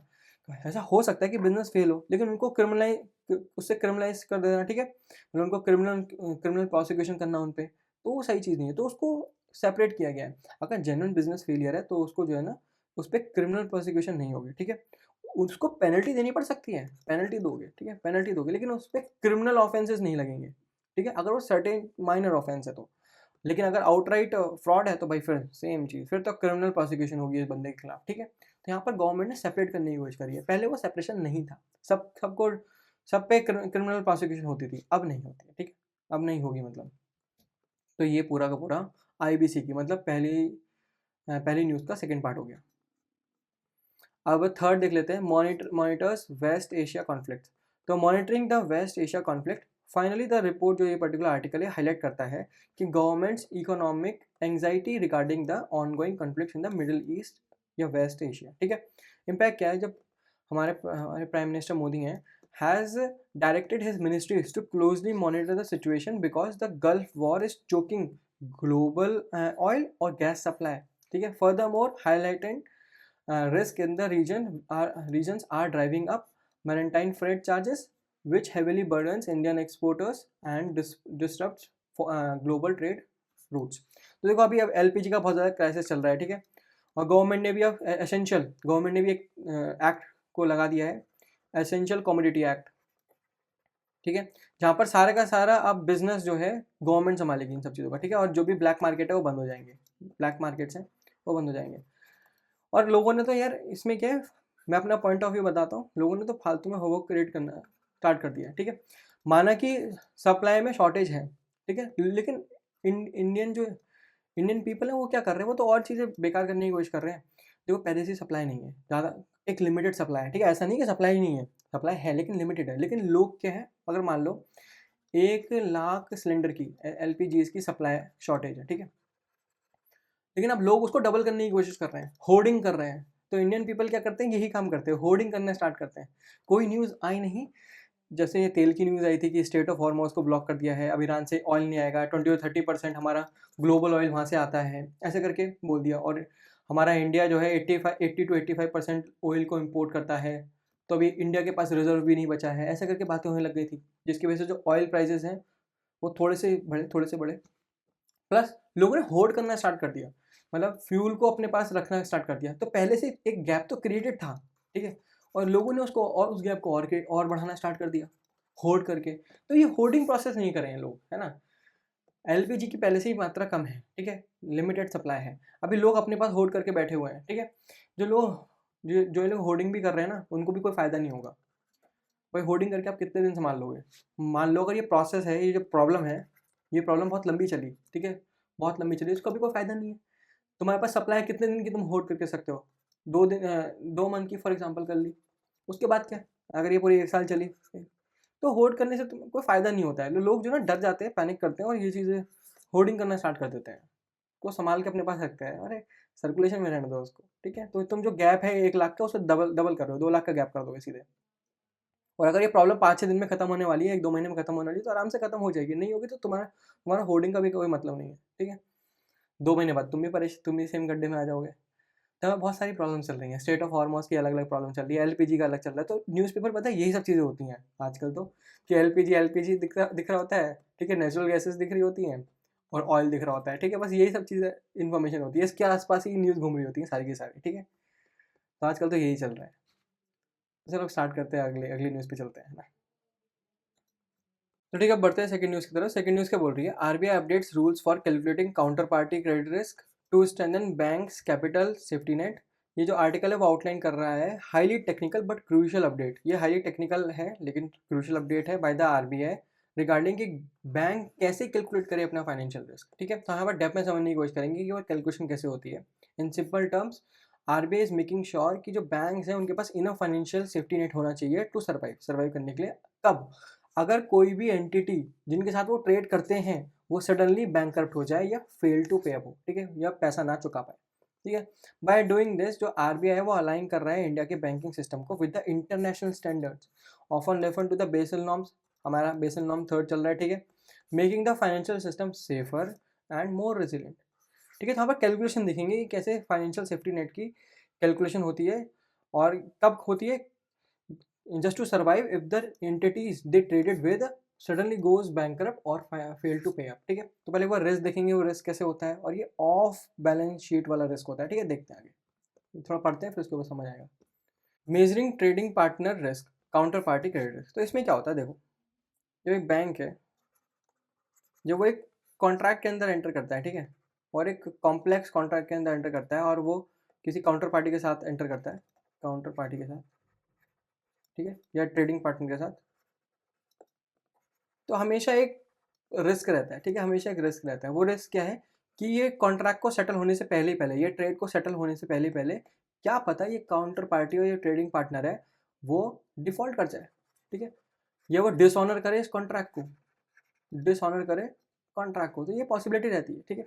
तो आरबीआई ने बोला कि हम इस पर ही थोड़ा रूल को प्रिसाइज करेंगे और उसको थोड़ा अपडेट करेंगे। तो रूल क्या है, रूल यही है, द न्यू रूल, कि बैंक को अब और ज़्यादा प्रिसाइज करनी पड़ेगी कैलकुलेटिंग द रिस्क, ये रिस्क को और अच्छे से कैलकुलेट करना पड़ेगा, ठीक है।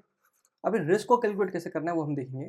फर्दरमोर उन्होंने ये भी बोला, आरबीआई ने, कि अगर कोई बैंक पार्ट है एक लार्जर कॉर्पोरेट ग्रुप का, मतलब उसके पास एक म्यूचुअल फंड भी है, ठीक है, एक ब्रोकरेज सब्सिडीज भी हैं, तो उसको ये सारा का सारा रिस्क कैलकुलेट करना पड़ेगा across the entire group consolidated operations, ठीक है। सिर्फ मेन बैंक को देखते हुए रिस्क को कैलकुलेट नहीं करना है, क्योंकि वो बैंक एक पूरे लार्जर कॉर्पोरेट का पार्ट है, उस ग्रुप का एक हिस्सा है, जिसके अंदर म्यूचुअल फंड भी आता है, ब्रोकरेज सब्सिडीज भी हैं, तो उसको कैलकुलेट करना है risk across the entire group consolidated operation, ठीक है। सिर्फ मेन बैंक को नहीं देखना है, पूरे का पूरा, पूरे कि पूरी यूनिट्स पे कितना रिस्क आ रहा है वो सब कैलकुलेट करना है, ठीक है।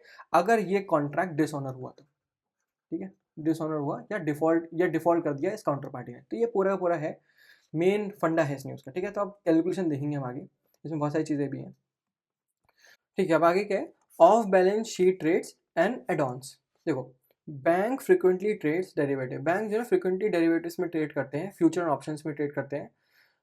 ये ऐसे कॉन्ट्रैक्ट्स होते हैं जिनकी वैल्यू जो है बेस्ड होती है अंडरलाइंग एसेट्स पे, ठीक है, तभी उनको डेरिवेटिव बोलते हैं। तो आज हम जो है ना डेरिवेटिव के बारे में नहीं पढ़ेंगे, हम कई बार डिस्कशन कर चुके हैं, फ्यूचर और ऑप्शन को देख चुके हैं, फॉरवर्ड्स को देख चुके हैं, ठीक है, उस पर कई बार हमने डिस्कशन किया है।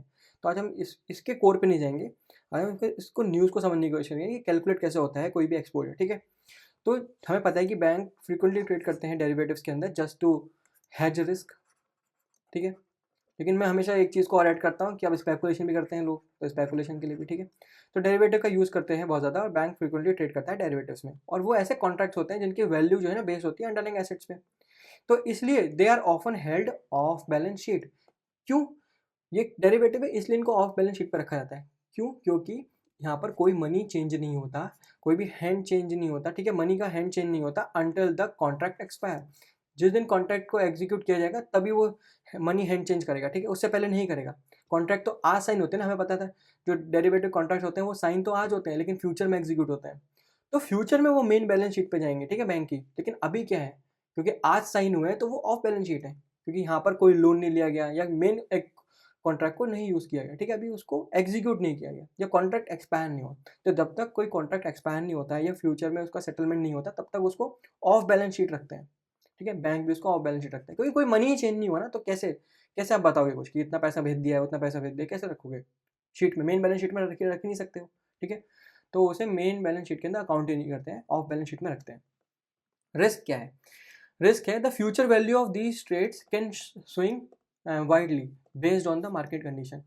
क्योंकि ये अंडरलाइंग एसेट पे वर्क करता है, ठीक है, अंडरलाइंग एसेट से वैल्यू ड्राइव करता है, तो इस अंडरलाइंग एसेट की वैल्यू जो है ना चेंज हो सकती है फ्यूचर के अंदर, बहुत ज़्यादा स्विंग कर सकती है, वाइल्डली वाइल्डली स्विंग कर सकती है, जिसकी वजह से जो पेपर में अभी पेपर में बातें हैं, जो एक तरीके का प्रॉमिस है, ठीक है, जो ऑफ बैलेंस शीट है, वो एक एक्चुअली में लायबिलिटी बन सकता है अभी बैंक के लिए, फ्यूचर में लायबिलिटी बन सकता है, ठीक है। रिस्क को हेज करने के लिए किया तो था, लेकिन बिकॉज जो फ्यूचर वैल्यू है ऑफ दीज ट्रेड्स वो स्विंग कर सकती हैं वाइडली, जिसकी वजह से जो कॉन्ट्रैक्ट है इन द फ्यूचर में भी लायबिलिटी बन जाए बैंक के लिए।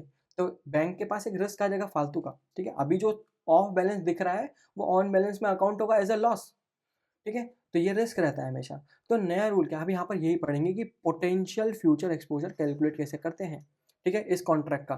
फिर इसमें एक और चीज़ आता है आरसी, ठीक है, रिप्लेसमेंट कॉस्ट कैसे कैलकुलेट करते हैं, इससे पता है क्या कैलकुलेट होता है, इससे कैलकुलेट ये होता है कि क्या मतलब जो पूरा एक्सपोजर होने वाला है, एक्सपोजर एट डिफ़ॉल्ट, कितना एक्सपोजर है डिफ़ॉल्ट होने पे, ठीक है, डिफ़ॉल्ट होने पे कितना एक्सपोजर है एक बैंक का, मतलब वही जो हमने पीछे पढ़ा था ना कि काउंटर पार्टी का टोटल कितना हो पॉसिबिलिटी हो सकती है कि वो डिफ़ॉल्ट कर दे, हम इंडायरेक्टली वो कैलकुलेट करेंगे, मतलब वो रिस्क को कैलकुलेट करेंगे, वो रिस्क ही बोलते हैं ईएडी, ठीक है, वो ईएडी का रिस्क होता है जो कि असलियत में आगे देखते हैं यहाँ पर जो ईएडी होता है वो कैलकुलेट ऐसे होता है, ईएडी होता है जो मेन हम इसकी रिस्क की बात कर रहे हैं ना, ये जो रिस्क है ये कैलकुलेट ऐसे होता है थ्रू पोटेंशियल फ्यूचर एक्सपोजर, ठीक है, फ्यूचर में जाके उस एक्सपोजर को देखा जाता है और करंट में देखा जाता है, ठीक है, आरसी रिप्लेसमेंट कॉस्ट, तो ऐसे करके इसको कैलकुलेट करते हैं, ठीक है। फिर इसमें आरबीआई ने क्या नया रूल लेके आया, आरबीआई रूल लेके आए the new rule, RBI has updated the mathematical add on percentage, ठीक है, these add on force bank to set aside extra capital today to cover the potential worst case scenario of what those off balance sheet trade might cost if their partner defaults tomorrow, ठीक है, तो वही same चीज़ है। तो यहाँ पर पहले एक सेटअप क्रिएट करते हैं, उससे न्यूज़ को समझने की कोशिश करते हैं, ठीक है, यहाँ पर फिर ये भी कैलकुलेट करेंगे, फिर वो एड ऑन्स क्या है वो भी देखेंगे, ठीक है, तो ये सब चीज़ों को एक साथ देखने की कोशिश करेंगे। तो देखो द सेटअप, तो एक एग्जाम्पल क्रिएट करते हैं, पहले वो एग्जाम्पल बनाते हैं, फिर उससे हम समझने की कोशिश करेंगे कि पी एफ ई क्या है प्लस आर सी क्या है और उससे ई ए डी कैसे कैलकुलेट होता है, ठीक है, और उसको डेफिनेट समझेंगे कि पी एफ ई होता क्या है, आर सी क्या होता है और ई ए डी क्या होता है, फिर कैलकुलेशन देखेंगे, ठीक है। तो एक एग्जाम्पल सेटअप करते हैं, यहाँ पर क्या है, मान लो एक एयरलाइन है एक्स वाई जेड, वो डरी हुई है, वो टेरिफाइड है, टेरिफाइड क्यों है कि फ्यूचर में मे बी जो प्राइजेज हैं फ्यूल के वो बढ़ सकते हैं, ठीक है, ये डरी हुई है, और अभी ये क्या पूरा जब हम सेटअप कर रहे हैं पूरे एग्जाम्पल को, ये टाइम क्या है, करंट टाइम है, टुडे है ये, और एयरलाइन एक्स वाई जेड डरी हुई है, टेरिफाइड है कि फ्यूचर में भी प्राइस जो है फ्यूल का वो बढ़ सकता है, तो ये अपने रिस्क को हेज करने के लिए क्या करती है, बैंक के पास जाती है और एक कॉन्ट्रैक्ट के अंदर आती है, एक कॉम्प्लेक्स फाइनेंशियल कॉन्ट्रैक्ट के अंदर आती है, उसको बोलते हैं फॉरवर्ड कॉन्ट्रैक्ट, ठीक है, फॉरवर्ड डेरिवेटिव कॉन्ट्रैक्ट। हमें पता है इस कॉन्ट्रैक्ट के अंदर क्या क्या लिखा जाता है, देखो इसके अंदर टाइमलाइन होती है कि ये कब एग्जीक्यूट होगा, ठीक है, ये कॉन्ट्रैक्ट कब एग्जीक्यूट होगा, मे बी 6 मंथ 1 ईयर, ये सब लिखा जाता है, प्लस एक रेट लिखा जाता है, जैसे $80 पर बैरल, यहाँ पर मान लो ये है, कितना कमोडिटी एक्सचेंज होगी, ठीक है, ये भी लिखा जाता है। अभी ये जो एयरलाइन है इसको 1 मिलियन बैरल चाहिए फॉर एग्जांपल, ठीक है, इसका कॉन्ट्रैक्ट है, तो इससे एक नोशनल अमाउंट जो है वो ड्राइव होता है, नोशनल अमाउंट होता है टोटल अंडरलाइंग वैल्यू, ठीक है, टोटल अंडरलाइंग वैल्यू, तो ये उस कॉन्ट्रैक्ट की ऑफ कॉन्ट्रैक्ट, तो 1 मिलियन बैरल इंटू $80 रुपीज़, मतलब $80, ठीक है, तो कितना हो गया $80 मिलियन, ठीक है, ये टोटल अमाउंट है, टोटल अंडरलाइंग वैल्यू है उस पर्टिकुलर कॉन्ट्रैक्ट की, नोशनल अमाउंट जिसको बोलते हैं, ठीक है।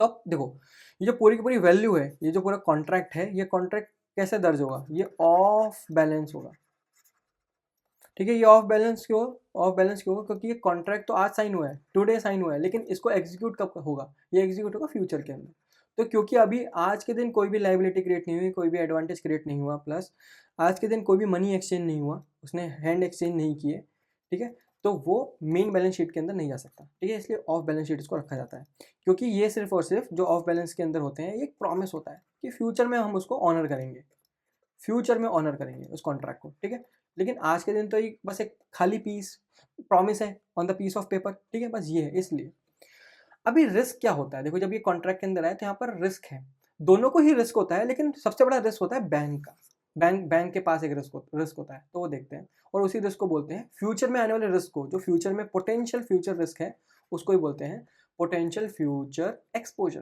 Future exposure. तो हम यहाँ पर ये समझने की कोशिश करेंगे कि PFE क्या है। तो देखो 6 महीने मान लो बीत गए, 6 मंथ आफ्टर इस कॉन्ट्रैक्ट को साइन करने के बाद 6 महीने बीत गए, और अभी जो 6 महीने बीतने के बाद जो आज का टुडे आया है, ठीक है, उसमें कोई जियो पॉलिटिकल सिनेरियो हो गया और जो फ्यूल के प्राइस थे वो हो गए $120 पर बैरल, तो इसमें क्योंकि ये कॉन्ट्रैक्ट में आ गया था एयरलाइन, तो इसमें एयरलाइन को फ़ायदा होगा, ठीक है, क्योंकि वहाँ पर तो सिर्फ $80 पर बैरल होगा, ठीक है, कॉन्ट्रैक्ट के अंदर तो ये लिखा हुआ है। तो इसमें फ़ायदा हो गया एयरलाइन को और बैंक को हो गया लॉस। तो विनर हो गया एयरलाइन और बैंक हो गया लूजर, ठीक है, इस कॉन्ट्रैक्ट के अंदर। प्रॉब्लम यहाँ पर क्रिएट नहीं होती, प्रॉब्लम होती है अगर यही सिचुएशन रिवर्स हो जाए। और भाई रिवर्स भी तो हो सकती है, फ्यूचर में कुछ भी हो सकता है, फ्यूचर में ये भी हो सकता था और फ्यूचर में ये भी हो सकता है कि और तेल के कुएँ आ गए और जिसकी वजह से सप्लाई अच्छी खासी हो गई, सप्लाई अच्छी है और अपने आप ही जो फ्यूल के प्राइसेस थे वो ड्रॉप हो गए $40 पर बैरल। तो इससे लॉस किसको हो गया? लॉस हो गया अब एयरलाइन को, जो एयरलाइन है वो लूजर बन गई और बैंक को फायदा हो गया। क्योंकि देखो बैंक जो है ना, आरबीआई इसको रेगुलेट करता है, आरबीआई बैंक को रेगुलेट करता है, तो इनको तो भाई ऑनर करना पड़ता है, ठीक है, ये तो ऑनर करते हैं कॉन्ट्रैक्ट को। लेकिन जो एयरलाइन है वो भाग सकती है, वो बैंक को लिटिगेशन प्रोसेस के अंदर खींच सकती है, ठीक है, वहाँ पर डिले करा सकती है या और या कॉन्ट्रैक्ट को ऑनर ही ना करे, ठीक है, ऐसे कर सकती है, ठीक है, जिसकी वजह से बैंक के पास एक रिस्क आ जाता है, जिसको बोलते हैं कि भाई ये जो एयरलाइन है क्योंकि ये रेगुलेटेड नहीं है बाय आरबीआई, तो भाग सकती है, इस कॉन्ट्रैक्ट का डिसऑनर कर सकती है। तो ये रिस्क होता है, इसी रिस्क को बोलते हैं, ये जो विविडली स्विंग हो रहा है ना, मतलब जो ऐसा बोलते हो वाइल्डली जो स्विंग हो रहा है ना, जो प्राइस जो है वाइल्डली स्विंग हो रहा है फ्यूचर के अंदर, इसकी वजह से एक रिस्क जनरेट हो जाता है कि भाई कॉन्ट्रैक्टर जो जिसके साथ कॉन्ट्रैक्ट किया है वो डिफॉल्ट ना कर जाए, ठीक है, ये इसी रिस्क को बोलते हैं, इस वाइल्ड स्विंग के रिस्क, वाइल्ड स्विंग की वजह से जो रिस्क क्रिएट होता है इसको ही बोलते हैं PFE, पोटेंशियल फ्यूचर एक्सपोजर। अब ये पता है, ये आरबीआई को पता है कि ऐसा हो सकता है, आरबीआई को पता है ऐसा हो सकता है, दिस इज अ पॉसिबिलिटी, ठीक है, हो सकता है। अभी बैंक बोलने लग जाए साइड में आके कि देखो आरबीआई ऐसे ऐसा मे बी ऐसा ना हो, है ना, वो साइड में आके ऐसे बोले कि ये भाई जो कॉन्ट्रैक्ट जिससे हमने कॉन्ट्रैक्ट साइन किया है ये एयरलाइन अच्छी है, कोई दिक्कत नहीं है इसमें, ये ऑनर करेगी इस कॉन्ट्रैक्ट को। पर आरबीआई बोलता है भाई तुम्हारे गैस पे थोड़ा ना वर्क करते हैं हम, तुमने गैस कर लिया कि एयरलाइन काम करेगी, ये करेगी, वो करेगी, तो इस पर थोड़ा ना वर्क करेंगे हम, ठीक है। तुम्हें मैथमेटिकली सब कुछ करके चलना है ना, तुम्हें बताना है हमें पूरे मैथमेटिक्स के साथ कि यार रिस्क है इधर, ठीक है, और उसको रिस्क को कैसे कैसे मैनेज करना है वो अब हम बताएंगे तुम्हें, तो ठीक है हमारी बातें सुनो। तो यहाँ पर आरबीआई बोलता है एड ऑन, सीधे एक एड ऑन करो, ठीक है, मैथमेटिकली वो एक चीज़ को प्रूव करने की कोशिश करता है, कैसे? जो PFE है वो गैस वर्क ना रहे, इसलिए एक इक्वेशन लेके आया आरबीआई। PFE को कैलकुलेट करने का फॉर्मूला है नॉशनल अमाउंट, जो भी नॉशनल अमाउंट है उसकी मल्टीप्लाई कर दो एड ऑन फैक्टर से। बैंक ने बोला ठीक है हम गैस वर्क नहीं करेंगे, आपके इस चीज़ पे बात करेंगे, ठीक है, इसके ऊपर पूरा का पूरा अपना मैथमेटिकल एक्सप्रेशन को ड्राइव करेंगे। ये एड ऑन फैक्टर क्या है यहाँ पर? आपने नोशनल अमाउंट तो हमें बता रखा है, हमने देखा ऊपर नोशनल अमाउंट कितना है, $80 मिलियन, ये नोशनल अमाउंट है। लेकिन ये एड ऑन क्या है? एड ऑन है, आरबीआई बोलता है एड ऑन है, ये हम डिसाइड करेंगे कि ऐसी चीज़ है, ये कैसा वैल्यू है, ये किसी ये परसेंटेज है, वैसे ये कैसा परसेंटेज है जो हम डिसाइड करेंगे। और हम किस चीज़ पे डिसाइड करेंगे कि जो अंडरलाइंग एसेट है वो कितना वोलेटाइल है, जो अंडरलाइंग एसेट है वो कितना वोलेटाइल है, उस पर हम डिसाइड करेंगे। और ये कौन डिसाइड करेगा? आरबीआई खुद डिसाइड करेगा कि अंडरलाइंग एसेट कितना वोलेटाइल है। और इस कॉन्ट्रैक्ट के अंदर मान लो अंडरलाइंग एसेट है क्या? ऑयल। ऑयल जो अंडरलाइंग एसेट है वो ऑयल है, ठीक है, ऑयल उसका प्राइस ऊपर नीचे बहुत ज़्यादा होता है, क्योंकि PFE कब निकाला जाता है? PFE उस वर्ल्ड स्विंग की वजह से निकाला जाता है, और वर्ल्ड स्विंग को ही बोलते हैं वॉलेटिलिटी होना, ठीक है। तो क्योंकि ऑयल कमोडिटी जो है वो बहुत ज़्यादा वॉलेटाइल है, तो आरबीआई बोलता है कि इसका जो, फॉर एग्जाम्पल ये एग्जाम्पल ले रहा हूँ, आरबीआई बोलता है इसका एड ऑन फैक्टर है 100%। फॉर एग्जाम्पल ऐसा उसने बोल दिया, या बोल दिया 10%, 100% तो ज़्यादा ही हो गया, 10%, ठीक है। तो अब PFE कैसे कैलकुलेट होगा? वो होगा नॉशनल वैल्यू कितनी थी? $80 मिलियन, इसकी अगर मल्टीप्लाई कर दो 10% से तो कितना आता है? $8 मिलियन, ठीक है। और अगर ये मान लो 100% होता तब कितना आता? $80 मिलियन अपने आप ही आता। तो यहाँ पर क्या बोल रहा है कि जो PFE है वो कितना, वो जो रिस्क है वो कितना है, फ्यूचर में होने वाला जो रिस्क है वो कितना है? $8 मिलियन का रिस्क है। मैं यहाँ पर 10% ही ले रहा हूँ, ठीक है, अभी के लिए, तो ये $8 मिलियन है, ठीक है। तो यहाँ पर हमने इस पूरे एग्जाम्पल से क्या कैलकुलेट कर लिया? EAD का एक पार्ट कैलकुलेट कर लिया, इसको बोलते हैं PFE, ठीक है। फ्यूचर में होने वाली जो भी रिस्क है उसको कैलकुलेट कर लिया, और वो आरबीआई ने बताया इस बैंक के लिए, इस कॉन्ट्रैक्ट में $8 मिलियन का रिस्क है, ये रिस्क है, ठीक है, ये रिस्क है, और ये इसको एक्सपोजर भी बोल सकते हैं। अब अगला कैलकुलेट क्या करना है? अगला कैलकुलेट करना है कि ये आरसी क्या है, ठीक है। जब ये कैलकुलेट करेंगे तभी हम जो है ना पूरे का पूरा कैलकुलेट कर पाएंगे। आरसी अब कैलकुलेट होगा तभी हम EAD कैलकुलेट कर पाएंगे। तो अब आरसी को रियलाइज करने की कोशिश करते हैं, ठीक है। देखो आरसी को समझने के लिए हमें द सेटअप, दोबारा उस सेटअप की बात करनी पड़ेगी। सेटअप यहाँ पर हम आरसी को समझेंगे। आरसी क्या है? रिप्लेसमेंट कॉस्ट, ठीक है, रिप्लेसमेंट कॉस्ट। तो रिप्लेसमेंट कॉस्ट को समझने के लिए हम वही वाला सेटअप देखते हैं जो हमने पहले सेटअप किया था, जो पहला एग्जांपल था, जिसके अंदर रेट क्या था? $80 पर बैरल। मान लो आप सिनेरियो बहुत अच्छे हैं, ठीक है, और कंडीशन सही है, तो उसकी वजह से जो रेट है वो हो गया है $40 पर बैरल, क्योंकि बहुत सारे रिजर्व्स मिल गए हैं, ठीक है, ग्लोबल ऑयल रिजर्व डिस्कवर हुए हैं, जिसकी वजह से $40 पर बैरल प्राइस गिर गया है। तो इसमें फ़ायदा किसका हो रहा है कॉन्ट्रैक्ट के थ्रू? देखो, एयरलाइन को तो लॉस हो रहा है, ठीक है, एयरलाइन को लॉस हो रहा है, फिर कॉन्ट्रैक्ट के अकॉर्डिंग उन्हें $80 पर बैरल खरीदना पड़ेगा, लेकिन बैंक को फ़ायदा है, ठीक है, बैंक यहाँ पर विनर है, ठीक है। तो सेम वही, बैंक यहाँ पर विनर है, और हमें पता है कि एयरलाइन जो है डिफ़ॉल्ट कर सकती है, बैंक को ही पता है एयरलाइन डिफ़ॉल्ट कर सकती है, there is always a possibility, ठीक है, क्योंकि उनको दिख रहा है कि वहाँ पर लॉस में है, तो मे बी ये एयरलाइन डिसऑनर करे कॉन्ट्रैक्ट को और भाग जाए, ठीक है, रन अवे कर जाए। तो अगर अगर सच में वो भाग जाए और हमें दिख रहा है कि बैंक को यहाँ पर प्रॉफिट है, तो बैंक का जो प्रॉफिट है एकदम लॉस में कन्वर्ट हो जाएगा, क्योंकि भाई जो उसको प्रॉफिट मिलने वाला था, ठीक है, डिफरेंस का जो प्रॉफिट मिलने वाला था, $40 पर बैरल का जो प्रॉफिट मिलने वाला था उसको, वो तो अब नहीं मिलेगा, क्योंकि ये भाग गया है एयरबस जो एयरलाइन है, ठीक है, क्योंकि उन्होंने कॉन्ट्रैक्ट को डिसऑनर किया, ठीक है, जो कि एक हमेशा पॉसिबिलिटी रहती है। तो अगर अभी अभी बैंक मार्केट में जाए और इस कॉन्ट्रैक्ट को रिप्लेस करने की कोशिश करे दूसरे प्लेयर के साथ, ठीक है, तो क्या सेम अमाउंट पे $80 पर बैरल पे होगा कॉन्ट्रैक्ट साइन? क्या साइन होगा? नहीं होगा। वो आज के टाइम के अकॉर्डिंग होगा, ठीक है, यहाँ पर $40 पर बैरल है, तो उसके अकॉर्डिंग साइन होगा। तो इनडायरेक्टली बैंक को जो लॉस हुआ है, जो $40 पर बैरल का लॉस टाइप था, वही क्या रिप्लेसमेंट कॉस्ट नहीं हो जाएगा? मतलब अगर उसको मैं टोटल बैरल से मल्टीप्लाई कर दूँ, 1 मिलियन बैरल थे, तो कितना हो गया? $40 मिलियन का रिप्लेसमेंट कॉस्ट का लॉस नहीं बोलूँगा, इसको एक्सपोजर बोलूँगा। रिप्लेसमेंट कॉस्ट का एक्सपोजर है, ठीक है। और ये एक्सपोजर कैसे क्रिएट हुआ? ये इस एयरलाइन के डिसऑनर करने की वजह से क्रिएट हुआ, कि अगर एयरलाइन ने डिसऑनर किया और अगर बैंक को मार्केट में जाके दोबारा से रिप्लेस करना पड़ा इस पर्टिकुलर कॉन्ट्रैक्ट में, ठीक है, इस प्लेयर को, नए प्लेयर को ढूंढना पड़ा, तो वहाँ पर वो $80 पर बैरल के थ्रू नहीं कर पाएगा, उसे आज ही कंडीशन के अकॉर्डिंग करना पड़ेगा, जो कि $40 पर बैरल है। तो उसमें क्या है, उसको एक रिप्लेसमेंट कॉस्ट आएगा, ठीक है, रिप्लेसमेंट एक्सपोजर आएगा, ठीक है। तो यहाँ पर रिप्लेसमेंट कॉस्ट कितना आया? $40 मिलियन। तो अब हम क्या EAD कैलकुलेट कर सकते हैं, एक्सपोजर एट डिफॉल्ट कैलकुलेट कर सकते हैं, यस, RC प्लस PFE। तो हमारा इस एग्जांपल में RC कितना आया था? $40 मिलियन प्लस PFE कितना आया था?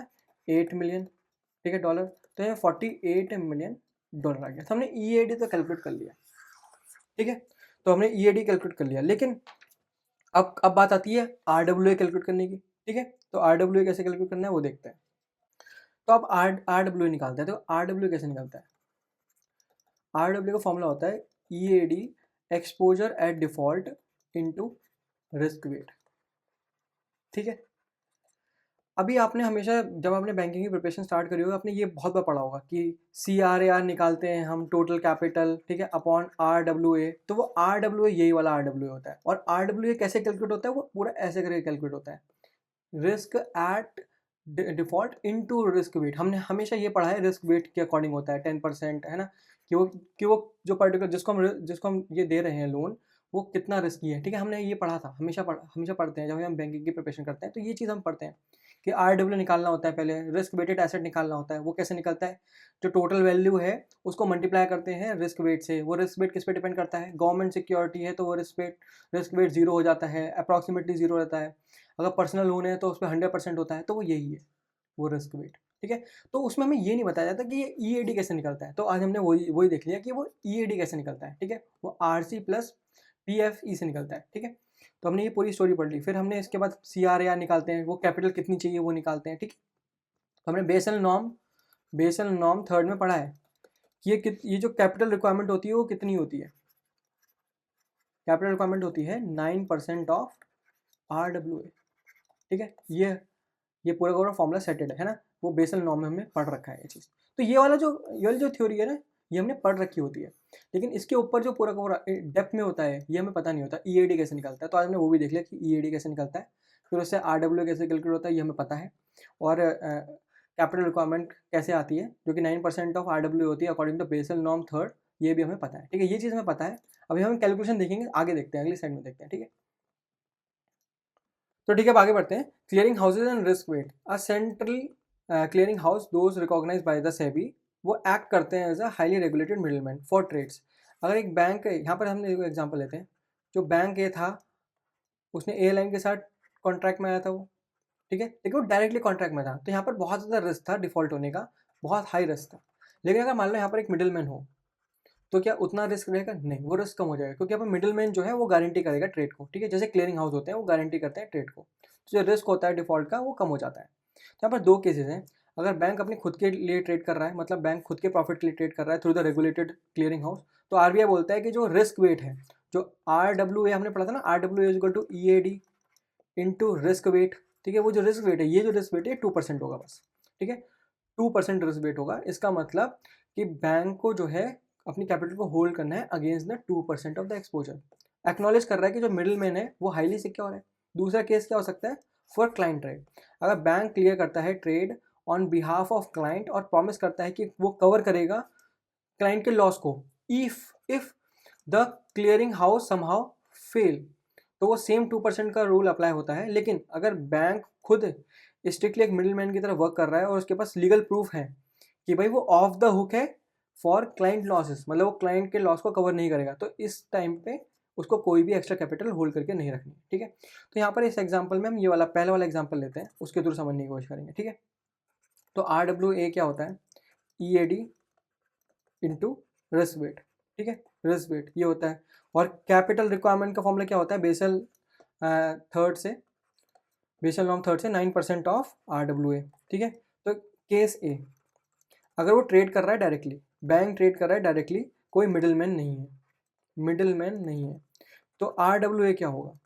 EAD, हमारा EAD कितना आया था? 48 मिलियन डॉलर का था, ठीक है, वो हमारा एक्सपोजर था, इनटू यहाँ पर अब जो रिस्क वेट है बहुत ज़्यादा बड़ी वैल्यू हो सकता है, 2% नहीं, ज़्यादा बड़ी वैल्यू हो सकता है, कोई भी मान लो 100% ले लो, ठीक है। तो 100% कितना हो गया?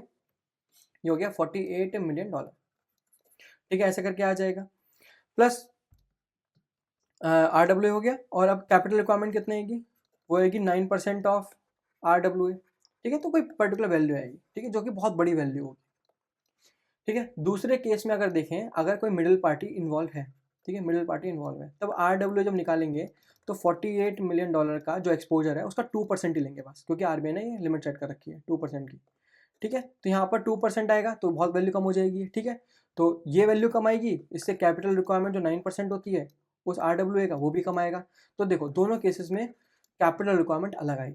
अगर वो डायरेक्टली ट्रेड कर रहा है तो बहुत बड़ी आई, और अगर वो मिडिल पार्टी के थ्रू ट्रेड कर रहा है तो कम आई। तो ऐसे करके हमें बोला जाता है ना कि मिडिल पार्टी होती है तो कम पैसा रखना पड़ता है बैंक को असाइड, है ना, तो वो यही है, वो ऐसे करके आता है, ठीक है। तो हमने पहले यहाँ पर EAD निकालना सीखा, फिर RWA निकालना सीखा, यहाँ पर फिर रिस्क वेट को देखा कि कैसे रिस्क वेट यहाँ पर चेंज हो रहा है according to the middle man, ठीक है, और फिर हमने फाइनली कैपिटल रिक्वायरमेंट निकाली जो कि 9% होती है RWA की according to Basel third norm, ठीक है।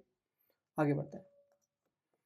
Technical tweaks, resets and definition. यहाँ पर क्या है, RBI ने कुछ और क्लैरिफिकेशन भी दी है कि कैसे मेजर किया जाए risk for specific type of contracts and assets. देखो यहाँ पर एक रिसेट कॉन्ट्रैक्ट्स भी होते हैं। तो यहाँ पर क्या होता है, देखो कुछ ऐसे कॉन्ट्रैक्ट होते हैं जो होते तो 5 साल के लिए, मान लो, ठीक है, एक FD साइन किया 5 ईयर का, लेकिन उसका जो उसमें जो डेब्ट सेटलमेंट होता है ना, जो ट्रांजेक्शन होती है वो हर 3 महीने में हो, फॉर एग्जाम्पल, ठीक है, हर 3 महीने में होती है। कुछ ऐसे कॉन्ट्रैक्ट्स भी होते हैं, आप कर सकते हो, ऐसे कॉन्ट्रैक्ट भी लगा सकते हो, ठीक है। तो यहाँ पर ऐसे जब some long term contract periodically reset their market values to zero, तो क्योंकि वो रिसेट होते रहते हैं तो उनकी मार्केट वैल्यू बार बार जीरो होती रहती है, मतलब रिफ्रेश होती रहती है। तो क्योंकि यहाँ पर टाइम कम है, प्रॉब्लम क्या थी, फ्यूचर में होने का प्रॉब्लम था, ठीक है, फ्यूचर में होने वाले रिस्क था। लेकिन अगर वो फ्यूचर का रिस्क 3 महीने ही हो, बस 3 महीने तो बहुत कम होता है, ठीक है। एक 5 साल का कॉन्ट्रैक्ट है जिसमें से 3 महीने, हर 3 महीने में एवरी 3 मंथ्स कॉन्ट्रैक्ट रीसेट हो जा रहा है, ठीक है। तो जो बैंक है वो ये बोल सकता है ना कि भाई हर 3 महीने में तो हम कॉन्ट्रैक्ट को सेटल करते हैं, तो रिस्क है ही नहीं, तो हम जो फालतू में एडॉन्स क्रिएट कर रहे हैं, हम वो जो एडॉन्स लगा रहे हैं, ठीक है, जो कि कॉमोडिटी, क्योंकि 3 महीने के अंदर कॉमोडिटी तो ज़्यादा चेंज आएगी नहीं, ज़्यादा चेंज नहीं आएगा, ज़्यादा चेंज नहीं आएगा, ठीक है। अगर नॉर्मल सिनेरियो भी रहा तो ज़्यादा चेंज नहीं आएगा। तो जो एड ऑन में आप बहुत बड़ी बड़ी वैल्यू हमसे मल्टीप्लाई करा रहे हो 10%, 20%, तो हम तो ऐसा करते हैं उसको 0% ही कर देते हैं, क्योंकि हम 3 महीने के अंदर सेटलमेंट कर रहे हैं उसका। माना कि कॉन्ट्रैक्ट तो 5 ईयर्स का है, लेकिन 3 महीने में सेटलमेंट तो हो रहा है, ठीक है, बार बार रीसेट हो जा रहा है कॉन्ट्रैक्ट। तो आरबीआई बोलता है नहीं भाई, ऐसा नहीं कर सकते, एक मिनिमम लिमिट तो रखनी पड़ेगी, आप ऐसे जीरो थोड़ा ना कर लोगे। तो यहाँ पर मिनिमम एड ऑन पेनल्टी रखी 0.50% की, ठीक है। माना है कि आपका कॉन्ट्रैक्ट हर 3 महीने में रीसेट हो रहा है और कमोडिटी इतनी वेरिएबल वाली कमोडिटी नहीं है, ठीक है, जो अंडरलाइंग एसेट है वो इतना वेरिएबल नहीं है, तो आप तब भी एक स्ट्रिक्ट मिनिमम एड ऑन रखोगे 0.50% का, ठीक है, क्योंकि कुछ ऐसे रिस्क हो सकते हैं जो आपको नहीं दिख रहे लेकिन वो आपको एंड में फ़ायदा देंगे, तो आप एक एडिशनल पेनल्टी रखो, ठीक है, एक एडिशनल मिनिमम एड ऑन रखो तब भी, ठीक है। तो वो 0.50% था। एक एसेट की डेफिनेशन ही बताई गई कि भाई हमने बात की थी ना कि आरबीआई जो है वो सेट करता है वो एड ऑन की वैल्यूज़ को, तो वो कैसे देखता है भाई, वो उसका एक मैथमेटिकल रिस्क वेट क्रिएट करता है। कैसे? अगर प्रीशियस मेटल है, जैसे सिल्वर है, प्लेटिनम है, पैलेडियम है, उसमें हमेशा थोड़ा ज़्यादा रखेगा, नहीं सॉरी कम रखेगा, क्योंकि गोल्ड जो है ना यूजुअली ट्रीट किया जाता है ना safer category, similar to the currency. तो यहाँ पर क्या है, जो एड ऑन है, एड ऑन की जो वैल्यू है, परसेंटेज है, वो कम रहेगी, ठीक है। जो अदर कमोडिटीज़ हैं, ठीक है, जैसे कॉपर हो गया, जिंक हो गया, इन पे क्या है, ये बहुत ज़्यादा फ्लक्चुएट होती हैं, तो ये एड ऑन्स जो है ना इस पर ज़्यादा रखे जाएंगे, ठीक है, उसकी वैल्यू ज़्यादा रखी जाएगी। तो ऐसे करके आरबीआई उसको मैथमेटिकली कैलकुलेट करेगा, वो हम नहीं यहाँ पे पढ़ेंगे, ठीक है, वो कैसे कैलकुलेट कर रहा है एड ऑन को। तो ठीक है, हमने सारा देख लिया, आगे बढ़ते हैं। तो ठीक है, स्टार्ट करते हैं थर्ड न्यूज़ से। थर्ड न्यूज़ क्या बोल रही है, NITI Aayog releases 2026 physical health index FHI, Orissa tops among major states. This article covers the release of 2026 physical health index by NITI Aayog, जो कि एक थिंक टैंक की तरह वर्क कर रहा होता है फॉर गवर्नमेंट। ये इंडेक्स इवेल्युएट करता है और रैंक करता है इंडियन स्टेट्स को based on how well they manage there finance, specially looking at data from the financial year 24। Financial year 24 के डाटा को यूज करके ये सारे के सारे स्टेट्स को रैंक कर रहा है based on their how well they manage there finance, ठीक है। तो the ranking, who is managing their money well, ये जो इंडेक्स है कंट्री को 2 कैटेगरीज के अंदर डिवाइड करता है टू एंश्योर फेयर कंपैरिजन। तो कैटेगरी ए के अंदर क्या है, मेजर स्टेट्स आते हैं, 18 मेजर स्टेट्स। टॉप परफॉर्मर कौन से हैं इसमें, उड़ीसा, गोवा, झारखंड, गुजरात, महाराष्ट्र, ठीक है। तो पहले टॉप 5 परफॉर्मर्स ही आपको याद करने हैं, ठीक है। इसका मतलब क्योंकि टॉप 5 में इसलिए है क्योंकि ये स्टेट्स इफेक्टिवली बैलेंस कर रहे हैं देयर इनकम और एक्सपेंडिचर को। बॉटम 5 देखते हैं, राजस्थान, केरला, वेस्ट बंगाल, आंध्र प्रदेश और पंजाब, ये रैंक है एट बॉटम। ये इनको बॉटम में इसलिए हैं क्योंकि ये सिग्निफिकेंटली स्ट्रगल कर रहे हैं विद फिजिकल मैनेजमेंट। इसका मतलब इन स्टेट्स के पास हाई डेब्ट बर्डन है, पुअर टैक्स कलेक्शन स्ट्रेटेजीज है, मतलब टैक्स को भी सही से कलेक्ट नहीं कर पा रहे हैं और स्पेंड कर रहे हैं बहुत ज़्यादा on the non productive areas, like subsidies दे रहे हैं, इंटरेस्ट पेमेंट कर रहे हैं बहुत ज़्यादा, ठीक है, रेदर देन इंफ्रास्ट्रक्चर, मतलब कैपिटल एक्सपेंडिचर नहीं कर रहे हैं। आगे क्या है, कैटेगरी बी में नॉर्थ ईस्टर्न और Himalayan states. The ranking, Arunachal Pradesh took the top spot. ये कैटेगरी बी के अंदर अरुणाचल प्रदेश ने टॉप स्पॉट लिया है, फॉलोड बाय उत्तराखंड, त्रिपुरा, मेघालय, आसाम और मिजोरम, ठीक है। तो ये आपको सारे याद करने हैं, ठीक है, क्योंकि नॉर्थ ईस्टर्न स्टेट और हिमालयन स्टेट इंपॉर्टेंट रहते हैं, कैटेगरी इंपॉर्टेंट है। वाई रैंक देम सेपरेटली, क्योंकि नीति आयोग ने नोट किया है कि these states face unique geographical और economical disadvantages. Hilly terrain makes delivering public services much more expensive, बहुत ज़्यादा एक्सपेंसिव हो जाती है। Furthermore they have a smaller local tax base, तो टैक्स कलेक्शन भी अच्छा नहीं हो पाता, ठीक है, इतना नहीं होता है जितना चाहते हैं, जितना एक स्टेट का होना चाहिए। Rely heavily on funds from the central government, मतलब ग्रांट पे ज़्यादा रिलाई करते हैं ये सेंट्रल गवर्नमेंट की। And require massive capital spending to develop basic infrastructure, सिर्फ बेसिक इंफ्रास्ट्रक्चर बनाने के लिए भी बहुत ज़्यादा कैपिटल लगता है, क्योंकि हिली एरिया है, वहाँ पर बहुत सारी मशीनें लगती हैं जिसकी वजह से कॉस्ट बढ़ जाता है। Comparing them directly with the heavily industrialise state like Maharashtra और गुजरात से करेंगे तो वो एक अनफेयर है, ठीक है, वो फंडामेंटली स्क्यूड है इसलिए। तो ठीक है, अब आगे बढ़ते हैं। आगे क्या है, हाउ आर द स्टेट जज, इसमें 5 पिलर्स के ऊपर बात करेंगे, 5 सब इंडिसेस के ऊपर बात करेंगे। जो FHI है वो सिर्फ और सिर्फ स्टेट का बैंक बैलेंस नहीं देखता है, वो इवेल्युएट करता है फिजिकल हेल्थ अक्रॉस द 5 सब इंडिसेस। पहला क्या है, क्वालिटी ऑफ एक्सपेंडिचर, कि are state spending more on long term asset like road, hospital और स्कूल, और just covering the day to day running cost like salaries, pension और interest rate on old loan. से यहाँ पर दो चीज़ें होती हैं, देखो, एक होता है कैपेक्स, कैपिटल एक्सपेंडिचर, एक होता है रेवेन्यू एक्सपेंडिचर। कैपेक्स क्या, मल्टीप्लायर इफेक्ट की तरह काम करता है, और ये इतना मल्टीप्लायर इफेक्ट की तरह काम नहीं करता, मतलब यहाँ पर मल्टीप्लायर इफेक्ट बहुत लो होता है या ना के बराबर होता है, ठीक है, बहुत लो होता है। तो जब कैपेक्स होता है, जैसे स्कूल बनते हैं, रोड बनती हैं, हॉस्पिटल बनती हैं, तो इससे और मनी जो है इकोनॉमी में आता है, जनरेट होता है या और मनी क्रिएट होता है, ठीक है, जिससे हमारा जीडीपी बढ़ता है, ठीक है, जीडीपी बढ़ती है तो इकोनॉमी बढ़ती है, सिंपल। जैसे कि रोड बनानी है तो रोड बनाने के लिए कंस्ट्रक्शन चाहिए, कंस्ट्रक्शन क्या क्रिएट करेगी, जॉब क्रिएट करके देगी, इमीडिएट जॉब क्रिएट होगी, और एक बार जब रोड बन जाती है तो वहाँ पर गुड्स को ट्रांसपोर्ट करना आसान हो जाता है, जिसकी वजह से और ग्रोथ आती है इकोनॉमी में, ठीक है। तो ऐसे करके कैपेक्स मतलब कैपिटल एक्सपेंडिचर बहुत ज़्यादा मल्टीप्लाई इफेक्ट की तरह काम करती है। रेवेन्यू एक्सपेंडिचर जो दूसरी जगह होता है, यहाँ पर क्या प्रॉब्लम आती है, यहाँ पर देखो सैलरी दी, तो सैलरी बहुत छोटा पार्ट होता है और उसकी वजह से कम मल्टीप्लायर इफेक्ट होता है। यहाँ पर ये देखो, ये सैलरी वापस इकोनॉमी में तो आएगी, ठीक है, क्योंकि लोग खर्च करेंगे, लेकिन भाई लोगों का खर्च करने का रेट कम होता है, जहाँ पर दूसरी ओर ये कैपिटल एक्सपेंडिचर है ज़्यादा इनकम जनरेट कर देता है ना, कंपैरिजन में कम करता है रेवेन्यू एक्सपेंडिचर, ठीक है। तो यहाँ पर सैलरी है, पेंशन्स हैं या सब्सिडीज दी गई हैं, तो वो रेवेन्यू एक्सपेंडिचर में आता है, उसका मल्टीप्लायर इफेक्ट कम होता है, बहुत कम होता है। दूसरा क्या है, रेवेन्यू मोबिलाइजेशन, कि कितना इफेक्टिवली एक स्टेट कलेक्ट कर रहा है अपने टैक्स को, लाइक जीएसटी, एक्साइज ड्यूटी, ठीक है, rather than just rely solely on handout from the central government.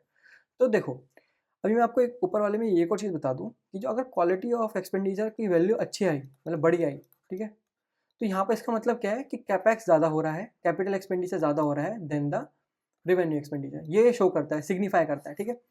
अभी यहाँ पर देखते हैं नीचे वाले में, ये तो ऊपर वाले में बात हो गई, नीचे वाले में क्या, रेवेन्यू मोबिलाइजेशन, कि कितना अच्छे से एक स्टेट जो है अपना खुद का इनकम जनरेट कर पा रहा है, ठीक है, rather then waiting for the handouts from the central government, ठीक है। तो यहाँ पर क्या है, अगर एक स्टेट अच्छे से अपने टैक्स को कलेक्ट कर पाए, जीएसटी कलेक्ट कर पाए, ठीक है, वो एक्साइज ड्यूटी कलेक्ट करता है अल्कोहल पे, ठीक है, स्टैम्प ड्यूटीज़ कलेक्ट करता है रियल एस्टेट्स पे, व्हीकल टैक्स कलेक्ट करता है, ठीक है। तो अगर ये जो रेवेन्यू मोबिलाइजेशन है, इसकी वैल्यू अच्छी खासी दिखे एक स्टेट के लिए, तो इसका मतलब क्या है, इसका मतलब सिंपल ये है कि जो स्टेट का OTR है, ओन टैक्स रेवेन्यू है, वो एफिशिएंट है, ठीक है, वो एफिशिएंट है, ठीक है, मतलब एक स्टेट अच्छे से अपना रेवेन्यू जनरेट कर पा रहा है थ्रू टैक्स कलेक्शन, और मतलब टैक्स कलेक्शन अच्छा कर पा रहा है, गुड है, ठीक है। यहाँ पर ये मतलब होता है, अगर ये वैल्यू आपको अच्छी दिखती है, और अगर ये बेकार होती है वैल्यू, इसका मतलब सेंट्रल गवर्नमेंट से उन्होंने बहुत ज़्यादा पैसा लिया है एज अ ग्रांट, और उनका जो OTR है वो बहुत बेकार है, बहुत बेकार, ठीक है। तो यहाँ पर ये रेवेन्यू मोबिलाइजेशन ये शो कर रहा होता है, ठीक है। मैं एक बार हटा देता हूँ, तीसरे पॉइंट को भी पढ़ते हैं। फिस्कल प्रूडेंस, फिस्कल प्रूडेंस क्या होता है, देखो फिस्कल प्रूडेंस का मतलब है is the state living with in its mean and avoiding reckless spending. देखो, एक फिस्कल डेफिसिट नाम की चीज़ आती है, ठीक है, हमें पता है फिस्कल डेफिसिट क्या होता है, यहाँ पर एक्सपेंडिचर माइनस रेवेन्यू होता है। तो अगर कोई भी स्टेट ज़्यादा एक्सपेंडिचर करे और कम रेवेन्यू जनरेट करे, तो ये फिस्कल डेफिसिट बढ़ता रहता है, क्योंकि जब ये बढ़ता है तो गवर्नमेंट को इसको बैलेंस करने के लिए बोरो करना पड़ता है। तो बोरो कैसे करता है, डेप्ट के थ्रू करता है, ठीक है, डेप्ट उठाता है, ठीक है, डेप्ट लेता है, तो उससे क्या है, इन द एंड स्टेट पे बहुत ज़्यादा बर्डन बढ़ता है। तो अगर ये फिस्कल प्रूडेंस की जो वैल्यू अगर अच्छी दिखे, तो इसका मतलब क्या है कि जो स्टेट है उसने अपना ये फिस्कल डेफिसिट को कंसोलिडेट किया है, कंसोलिडेट मतलब रिड्यूस किया है, अगर ये अच्छा दिखे, ठीक है, वो रेकलेस स्पेंडिंग नहीं कर रहा है स्टेट। और अगर ये बहुत ज़्यादा दिखे, अगर ये फिस्कल डेफिसिट बहुत ज़्यादा हो गया, तो इसका मतलब जो फिस्कल प्रूडेंस की वैल्यू है बहुत कम आएगी, ठीक है। इसका मतलब क्या होगा, स्टेट जो है अच्छे से अपने स्पेंडिंग्स को, रेवेन्यू को मैनेज नहीं कर पा रहा, ठीक है। तो हमें पता है कि अंडर FRBM एक्ट के तहत एक स्टेट को अपना फिस्कल डेफिसिट 3% रखना पड़ता है ऑफ GSDP, ठीक है, ग्रॉस स्टेट डोमेस्टिक प्रोडक्ट, ठीक है, उसका 3% रखना पड़ता है, ठीक है। तो ये अंडर FRBM के एक्ट के तहत होता है, ठीक है। तो आपको एक थोड़ा एडिशनल इन्फॉर्मेशन दे दी। तो अगर ये फिस्कल प्रूडेंस की वैल्यू अच्छी आती है, इसका मतलब फिस्कल डेफिसिट कम है, और अगर फिस्कल प्रूडेंस की वैल्यू कम होती है तो फिस्कल डेफिसिट ज़्यादा है। अभी फोर्थ पे चलते हैं, तो देखो फोर्थ वाला क्या बोल रहा है, डेप्ट index, what is the total size of the state dept burden related to the size of the economy. तो यहाँ पर क्या है, देखो यहाँ पर फिस्कल प्रूडेंस एक तरफ क्या देखता है कि भाई बोरिंग कितनी करिए, फिस्कल प्रूडेंस जो है, जो ऊपर वाला पार्ट था हमने देखा था, थर्ड पॉइंट था फिस्कल प्रूडेंस, वो देखता है कि बोरिंग जो है इन अ सिंगल ईयर कितनी करी है, ठीक है, सिंगल ईयर कितनी करी है ये देखता है। दूसरी जो डेप्ट है, डेप्ट इंडेक्स क्या देखता है कि टोटल हिस्ट्री में उनका कितना डेप्ट एक्यूमुलेट हुआ है। तो टोटल डेप्ट एक्यूमुलेटेड पूरा हिस्टोरिकली अपॉन पूरे स्टेट की ग्रॉस स्टेट डोमेस्टिक प्रोडक्ट, ठीक है, GSDP। तो अगर ये वैल्यू जो है बहुत ही ज़्यादा आती है, ठीक है, ये वैल्यू बहुत ज़्यादा आती है, इसका मतलब डेप्ट बहुत ज़्यादा है एज़ कम्पेयर टू इकोनॉमी के साइज से, तो ये एक स्टेट के लिए बहुत गलत बात है, यह बहुत गंदी बात है, एक बेकार न्यूज़ है। और अगर इसका मतलब ये है कि आपकी इतनी इकोनॉमी तो है नहीं, ठीक है, आप इतना प्रोडक्ट प्रोड्यूस ही नहीं कर पा रहे हो, GSDP आपका इतना है नहीं जितना आपने डेप्ट लेके बैठ गए हो, ठीक है, उसके अकॉर्डिंग वो एक बैलेंस नहीं है आपका, जो ये टोटल डेप्ट है अपॉन GSDP वो बैलेंस नहीं है, बैलेंस होना चाहिए। तो ये अप्रॉक्सीमेटली पता है कितना होना चाहिए एक स्टेट के लिए, 20 से 25%। लेकिन ये एक अच्छी वैल्यू है, इतना सही है, इतना चलता है। लेकिन अगर ये 30 से 40% तक पहुंच गया तो ये बहुत बेकार बात है कि स्टेट के लिए। तो ये डेप्ट इंडेक्स यही मेजर करता है कि ये 30 to 40% है या 20 to 25% है। अगर 20-25% है इसका मतलब मैनेज कर सकते हैं अपने डेप्ट को टोटल, ठीक है, टोटल डेप्ट को एक स्टेट मैनेज कर सकता है अपनी इकोनॉमी के साइज के अकॉर्डिंग। लेकिन अगर ये बहुत ज़्यादा बड़ी वैल्यू आ रही है, ठीक है, तो इसका मतलब इनके पास इतना ज़्यादा डेप्ट है कि वो अपने इतना ज़्यादा डेप्ट है related to the size of the economy कि वो मैनेज ही नहीं कर पाएंगे, ठीक है। तो यहाँ पर ये बता रहे हैं, ठीक है। लास्ट पॉइंट को देखते हैं, लास्ट इंडिकेटर को देखते हैं। ये है डेप्ट sustainability. Can the state realistically afford to पे the interest on it's dept without crippling its future budget. तो यहाँ पर एक कॉन्सेप्ट आता है, इसको बोलते हैं IP/RR, ठीक है, interest payment upon revenue receipt. तो देखो, अगर एक स्टेट का रेवेन्यू बहुत अच्छा खासा है, ठीक है, वो रेवेन्यू अच्छा खासा जनरेट कर पा रहा है, बट उसका 50% पार्ट जो है सिर्फ इंटरेस्ट पेमेंट में निकल जाता है, मतलब डेप्ट को पे ऑफ करने में निकल जाता है। तो ये तो बहुत बेकार बात है ना एक स्टेट के लिए, क्योंकि अगर इतना सारा पार्ट वो डेप्ट को पे ऑफ करने में लगा देगा तो जितना बचेगा वो बहुत कम होगा फॉर कि भाई अगर हॉस्पिटल बनाना है तो स्कूल बनाने हैं तो, ठीक है, जो बेसिक चीज़ें हैं उन्हें बनाने में फिर नहीं कर पाएगा। अगर अभी इतना पेमेंट कर दिया तो 50% ही सिर्फ उसे बचेगा हॉस्पिटल बनाने के लिए और स्कूल बनाने के लिए। तो बाकी जो एसेंशियल चीज़ें हैं उसको पूरा करने के लिए क्या करेगा स्टेट, और बोरो करेगा, ठीक है, और बोरो करेगा, फिर और प्रॉब्लम स्टार्ट हो जाएंगी। तो ये जो IP/RR अगर ये बढ़ा हुआ दिखता है इसका मतलब डेप्ट सस्टेनेबिलिटी है ही नहीं, ठीक है, बहुत बेकार है डेप्ट सस्टेनेबिलिटी, और ये वैल्यू हमेशा कम आती है। लेकिन अगर ये वैल्यू ज़्यादा आई तो इसका मतलब जो IP/RR है इसकी वैल्यू कम होगी। तो यहाँ पर बस यही था, ठीक है, आगे बढ़ते हैं। Why does state physical health matter to India?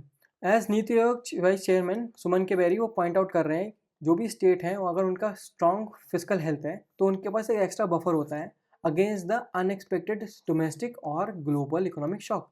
More broadly हम ये बोल सकते हैं, जो आर्टिकल है वो नोट कर रहा है कि इंडियन स्टेट्स रिस्पॉन्सिबल होते हैं for 2/3 of all public spending in country. तो अगर कोई मेजर स्टेट है वो मिसमैनेज करता है अपने फाइनेंस को और फॉल हो जाता है इनटू द डेब्ट ट्रैप, तो वो ड्रैग डाउन कर सकता है entire macro economic stability of India को, ठीक है, और regardless of how well the central government manage their own debts. ये वजह नहीं है इसमें। आगे बढ़ते हैं। The road map for improvement. NITI Aayog provides a clear set of recommendation for state struggling with their finance. तो उन्होंने क्या बोला है कि भाई प्रायोरिटाइज करो, कैपिटल एक्सपेंडिचर ज़्यादा करो, हम देख चुके हैं इसके ऊपर, है ना। इम्प्रूव करो अपने टैक्स कलेक्शन, सेम चीज़। एडर करो FRBM नॉर्म्स में, ठीक है, जिसमें 3% ऑफ GSDP मेंटेन करना पड़ता है फिजिकल डेफिसिट, ठीक है, और मैनेज करो अपने डेब्ट्स को बेटर, सिंपल। आगे बढ़ता है। तो ठीक है, अब चलते हैं लास्ट न्यूज़ की तरफ।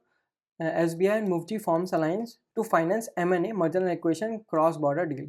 तो ये न्यूज़ थोड़ी आसान है, इसको पढ़ पढ़ के खत्म करते हैं। The core of the partnership at the simplest, जो SBI है इंडिया का लार्जेस्ट डोमेस्टिक बैंक, मुफ्जी one of the Japan largest global bank, वो टीम अप कर रहे हैं और पूल अप कर रहे हैं अपने रिसोर्सेज को।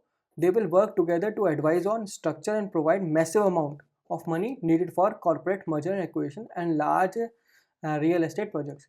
जब भी एक मर्जर एंड एक्विजिशन होता है तो बैंक जनरली फाइनेंस करते हैं उस चीज़ को, ठीक है, जैसे SBI हो गया। लेकिन कभी कभी जो M&A हो रहे होते हैं बहुत बड़े होते हैं, ठीक है, तो एक अकेला बैंक नहीं कर पाता है। तो यहाँ पर क्या है, SBI और मुफ्जी बैंक दोनों टाई अप कर रहे हैं, ठीक है, और अपने अपने रिसोर्सेज को एक जगह पूल अप कर रहे हैं और फिर उससे मर्जर एंड एक्विजिशन को फाइनेंस करेंगे।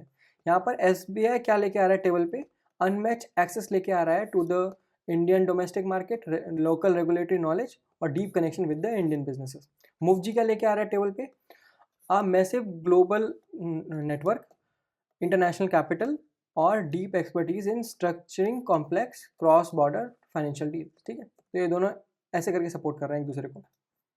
एटलीस्ट वाई नाउ, अब क्यों कर रहे हैं? This partnership is directly triggered by रेसेंट highly significant regulatory change जो कि आरबीआई ने करी है। ठीक है, हिस्टोरिकली जो आरबीआई है स्ट्रिक्टली लिमिट करता है इंडियन बैंक्स को from lending money to the companies, specifically to buy shares और एक्वायर द कंपनीज। ठीक है, वहाँ पर बहुत सारा रेस्ट्रिक्शन था, अब उसको खत्म कर दिया है, उसको थोड़ा नॉर्मलाइज कर दिया है।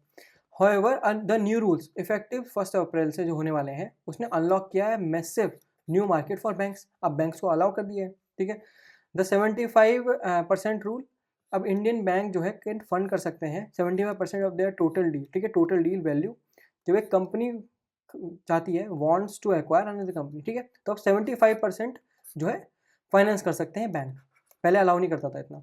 इसमें 20% की कैप भी रखी है संग में, टू एंश्योर कि जो बैंक है वो ज़्यादा रिस्क ना ले। बैंक सिर्फ और सिर्फ 20% of their eligible capital base को यूज़ कर सकते हैं टू फंड दीज एक्विजिशन। ठीक है, तो क्योंकि अभी आरबीआई ने बहुत सारे नॉर्म्स को ईज आउट किया है, इसकी वजह से बैंक जो है ना ऐसी टाइप की अलाइंस फॉर्म कर रहे हैं। ठीक है, मूव जी के साथ फॉर्म किया जैसे एसबीआई ने। By opening this door RBI has given Indian banks a massive new avenue for credit growth. यहाँ पर SBI wanting to capitalise on this particular thing और उसने पार्टनर किया है मूव जी बैंक के साथ। ठीक है, सिंपल। की ऑब्जेक्टिव और फोकस एरिया क्या है? ये आर्टिकल हाईलाइट कर रहा है सेवरल स्पेसिफिक वेज यहाँ पर दो बैंक कोलैबोरेट करेंगे, क्रॉस बॉर्डर एक्सपेंशन करेंगे। ठीक है, they will help Japan corporation establish and expand their footprint in India while simultaneously helping Indian companies grow internationally. ठीक है, ऐसे करके हम क्रॉस बॉर्डर एक्सपेंशन होगा। और क्या है? Connecting businesses. A major goal is to play like a match maker. वो दोनों बैंक मैच मेकर की तरह वर्क करेंगे। They aim to introduce Indian mid sized companies and MSMEs to large Japanese corporate client, creating a new supply chain and financing opportunity. बस, और comprehensive financial service provide करेंगे। Beyond just M&A, bank will collaborate on trade finance. ठीक है, and retail banking solution for companies involving in the cross border deals. Simple चीज। ठीक है, अगला क्या है? मूवजी track records in India. The article mentions मूवजीज past deals to establish its credibility. देखो, जब अंडर राइटिंग करते हैं M&A की, तो इसका मतलब क्या होता है? बैंक जो है गारंटी कर रहा है फाइनेंसिंग। ठीक है, कि भाई एक बहुत बड़ा फाइनेंशियल रिस्क ले रहा है और इंश्योर कर रहा है कि भाई हाँ, जो डील है कंप्लीट होगी। ठीक है, तो बैंक एक बहुत बड़ा रिस्क लेता है इस चीज़ में। तो यहाँ पर जो मूव जी है उसने बहुत सारे पहले ऐसी चीज़ें कर रखी हैं। ठीक है, अंडर राइटिंग कर रखी है, M&A में जा चुका है। ठीक है, और इन्वॉल्व कर चुका है कौन सी कंपनी के साथ? Tata Motors, Schneider Electrics and Temasek Holdings. ठीक है, तो ये जो ट्रैक रिकॉर्ड है यही चाहिए एसबीआई को, क्योंकि एसबीआई को पता है। ठीक है, एसबीआई को यही पता है कि मूव जी ने कितनी सारी M&A डील कर रखी है। मूव जी ने बहुत सारी बड़ी बड़ी M&A डील्स कर रखी हैं, तो उनके पास एक्सपीरियंस है। तो यही चीज़ एसबीआई को चाहिए। ठीक है, और ऐसे ही दोनों एक दूसरे के साथ कोलैबोरेट कर रहे हैं। सिंपल बात। तो ठीक है, फिर आज के लिए इतना ही। अगर आपको वीडियो पसंद आई हो तो वीडियो को लाइक कर देना, चैनल को सब्सक्राइब कर देना और ये वीडियो को दोस्तों में सेंड करना कि मेरा चैनल भी ग्रो हो, है ना। Thank you.